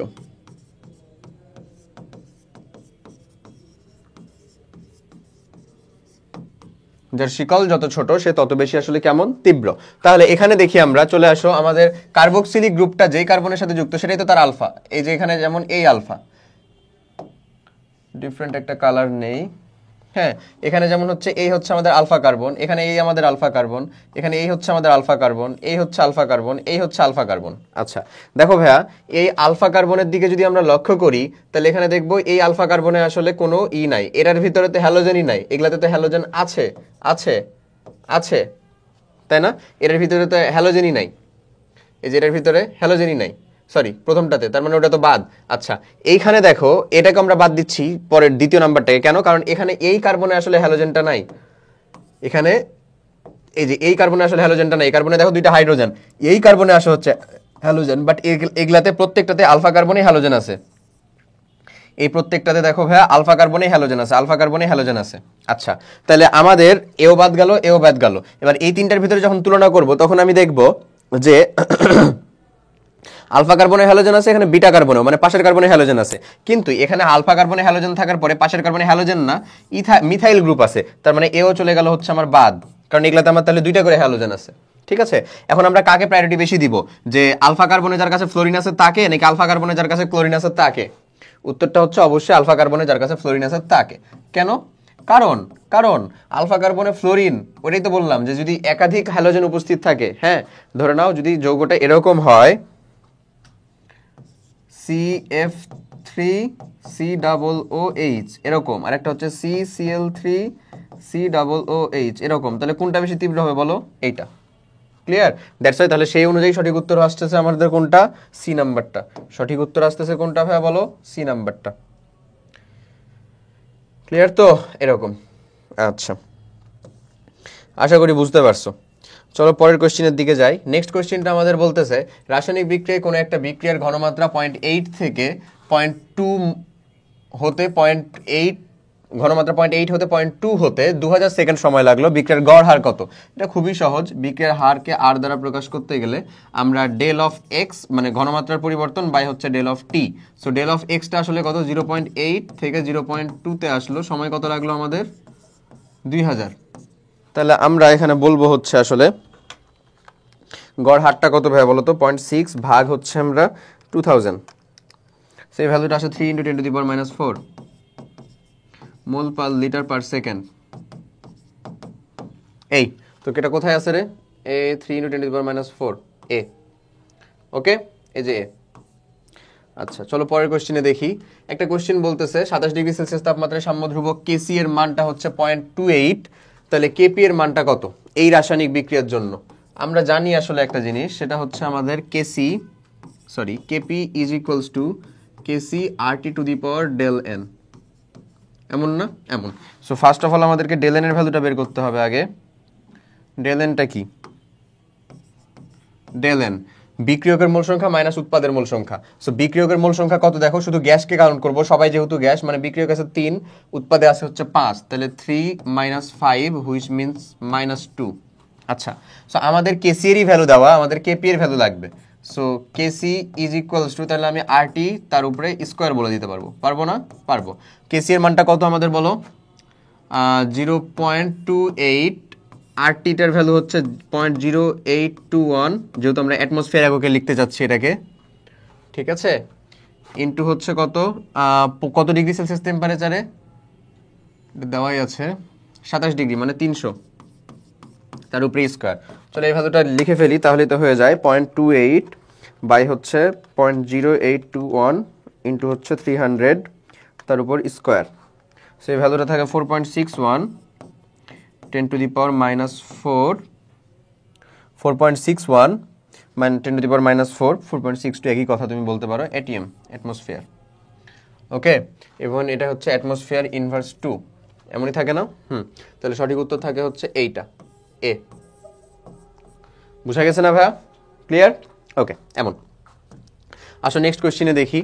নেক্সট কোশ্চেনটা এই যে দেখো, হুবহু একটা কোশ্চেন না, এরকমই একটা কোশ্চেন আমরা সলভ করলাম। তো 45 ডিগ্রি সেলসিয়াস তাপমাত্রায় কোনো বিক্রিয়ার হার ধ্রুবক 35 ডিগ্রি সেলসিয়াস তাপমাত্রায় হার ধ্রুবকের দ্বিগুণ। তাহলে আমরা ধরে নিচ্ছি হচ্ছে T1, সেটা হচ্ছে আমাদের 35 ডিগ্রি সেলসিয়াস টেম্পারেচার, যেখানে আমাদের K1 এর ভ্যালুটা হচ্ছে কে, হার ধ্রুবকের ভ্যালুটা আমরা কে ধরলাম, আর এটা 35 ডিগ্রি সেলসিয়াস মানে আসলে কত, 308 কেলভিন, কেলভিনে নিতে হবে যেহেতু। T2 এর ভ্যালুটা হচ্ছে আমাদের 45 degree Celsius which means 318 kelvin, এবং সেখানে হচ্ছে আমাদের K2টা কত, আগেকার দ্বিগুণ 2K। তাহলে এবার আমরা ডিরেক্ট ই এর ভ্যালু বের করার জন্য যে ইকুয়েশনটাতে যেতে পারি, সেটা হচ্ছে ln K2 by K1 is equals to EA by R, activation energy by R, 1 by T1 minus 1 by T2, এমন এই ক্যালকুলেশন। তাহলে এই ক্যালকুলেশনের ক্ষেত্রে আমরা যদি ই এর ভ্যালুটা একবারে বের করি, ই এ সেটা কত হয় ভাইয়া? তাহলে আমরা এই ভ্যালুগুলো বসিয়ে দিই এখান থেকে, সেটার সাথে আর গুণ করে দিই, মানে আমরা বলতে পারি ln 2 ইন্টু আমাদের কত, আর বাই হচ্ছে টি ইনভার্স 1 মাইনাস টি টু ইনভার্স 2। আমি ক্যালকুলেটরে এমনি লিখবো আসলে, সেজন্য এমনি লিখে দিলাম তোমাকে। এরকম করতে পারো না তুমি? করা যায় তো, এই যে পার্ট 2কে লেখা যায় না এরকম? তাহলে চলো এই ক্যালকুলেশনটা যদি একবারে করে দিই, ln 2 ইন্টু আর মানে 8.314 বাই হচ্ছে আমাদের এটা কত, 308 ইনভার্স মাইনাস 318 ইনভার্স 1।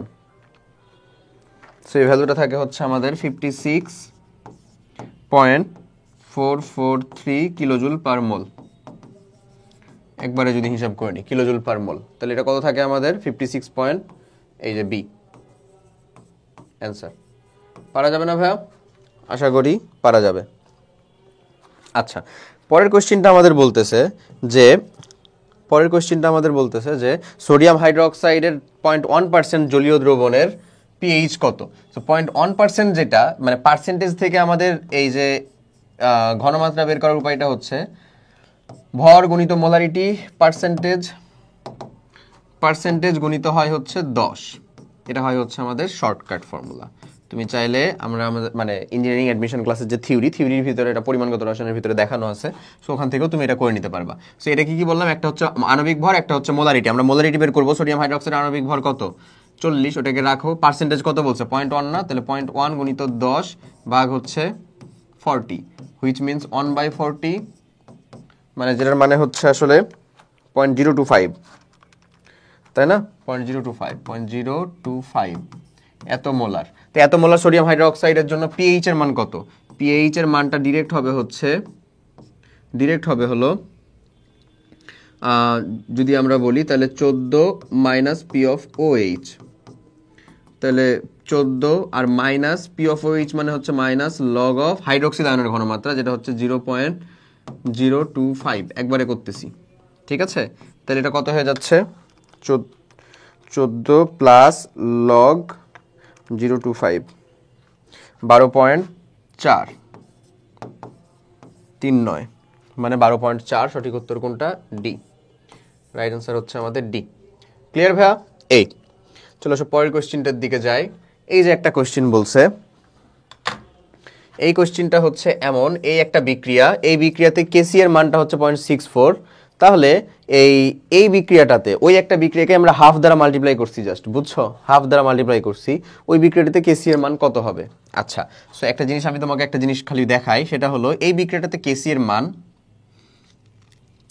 মান আমরা এটাকে করব হচ্ছে a + 2b দিয়ে যদি হয় হচ্ছে আমাদের মনে করে নাও 2c, ধরে নাও একটা বিক্রিয়া হলো দিয়ে আমাদের 2c তৈরি হলো। এই একটা বিক্রিয়াতে কে এর মানটা হচ্ছে মনে করে নাও একটা ভ্যালু আসছে, বিক্রিয়ার ধ্রুবক কে এর মানটা আসছে হচ্ছে আমাদের কে ড্যাশ, মানে সরি কে ওয়ান এর মানটা আসছে আমাদের কে। এই বিক্রিয়াটাকে যদি আমরা হাফ দ্বারা মাল্টিপ্লাই করে দিই, কত দ্বারা? এন দ্বারা মাল্টিপ্লাই করে দিলাম ধরো, তাহলে আমরা এই বিক্রিয়াটাকে এখন কি বলতে পারি? এন দ্বারা মাল্টিপ্লাই করলে এন অফ এ প্লাস হচ্ছে এন অফ 2b দিয়ে হচ্ছে এন অফ 2c এমন হয়েছে। এখন এই বিক্রিয়াটার পরিবর্তিত যেটা, সেটা হচ্ছে আমাদের কে টু। এই কে টুটা আসলে কি হয় জানো ভাইয়া? আগেরটার যেটা ছিল সেটার উপরে পাওয়ার আকারে হয়ে যায়, যত দ্বারা মাল্টিপ্লাই করছিলাম তত সেটা কি আকারে হয়ে যায় বলো? আগেরটার উপরে পাওয়ার আকারে হয়ে যায়, সিম্পল, আর কিচ্ছু না। ঠিক আছে, কারণ এই যে যেটা দ্বারা আমরা মাল্টিপ্লাই করি সেগুলো কি তাদের উপরে যায়, সবার উপরে কি মানে পাওয়ার আকারে চলে যায় না? দ্যাটস ওয়াই এটা পাওয়ার আকারে হয়েছে। সো যদি এটাই ঘটে থাকে তাহলে বলো তুমি কিন্তু এটার উত্তর আসলে পেরে গেছো, পেরে যাওনি, কারণ এখানে আমাদের নতুন পরিবর্তিত যেটা, সেটা ধরে নিলাম আমরা কে ড্যাশ, সেটা কত হবে বলো? আগেরটার উপরে, আগেরটা কত? আগেরটা যেটা ছিল সেটা ধরে নাও কেসি এর উপরে কত দ্বারা মাল্টিপ্লাই করছিলাম? হাফ দ্বারা মাল্টিপ্লাই করছি না টোটাল বিক্রিয়াটাকে, তাহলে হাফটা হচ্ছে পাওয়ার আকারে চলে গেছে। তার মানে বলতে পারো তুমি রুট ওভার পাওয়ার আকারে হাফ মানে তো রুট ওভারই ভাই 0.64। তো এই যে রুট ওভার 0.64 এই ভ্যালুটা আসলে কত? 0.08, তাই না? 64, তার মানে এটার ভ্যালু থাকে হচ্ছে 0.8। অ্যান্সারই হচ্ছে এইটা, খুব সহজ, অ্যান্সার হচ্ছে এইটা 0.8, সঠিক উত্তর হচ্ছে ডি। ক্লিয়ার কিনা? থিওরিটা বুঝতে পারছো? থিওরিটা কিভাবে নিয়ে আসা হয়েছে এমন। আসলে আমরা পরের কোশ্চেনটা করি, ভেরি লাস্ট কোশ্চেন। সেই কোশ্চেনটা হচ্ছে এমন, 0.15 মোলার ঘনমাত্রার একটা দুর্বল জৈব অ্যাসিড পানিতে 1.35% আয়নিত হচ্ছে, মানে এটা আমার আলফার মানটা দেওয়া বাট পার্সেন্টেজ আকারে দেওয়া। ওকে, ওই দ্রবণে হাইড্রোক্সিল আয়নের ঘনমাত্রাটা কত হবে? দুর্বল জৈব অ্যাসিড, অ্যাসিড থেকে আমাকে হাইড্রোক্সিল আয়নের ঘনমাত্রাটা বের করতে হবে। আচ্ছা, সো আলফা অ্যাসিড থেকে আমরা মেইনলি অ্যাসিড যেহেতু HA, এখান থেকে আসলে আমরা কি পাবো বলো তো ভাই? অবশ্যই এই যে হাইড্রোজেন আয়নের ঘনমাত্রাটা পাবো, তাই কি না? কার ঘনমাত্রাটা পাবো? হাইড্রোজেন আয়নের ঘনমাত্রা। এবং লৌহকরণ সূত্র থেকে যদি আমরা তুলনা করি তাহলে হাইড্রোজেন আয়নের ঘনমাত্রাটা হয় হচ্ছে আলফা ইন্টু সি, বিয়োজন মাত্রা গুণিত হচ্ছে তার ঘনমাত্রা। তো ঘনমাত্রাটা 0.15, এটার ভ্যালু তো বসিয়ে দিলাম। বিয়োজন মাত্রাটা কত? 1.35 বাই হচ্ছে 100 ইন্টু ঘনমাত্রাটা কত? 0.15। সো এই ভ্যালুটা যদি আমরা ক্যালকুলেশন করি তাহলে আমাদের কত থাকে আসলে?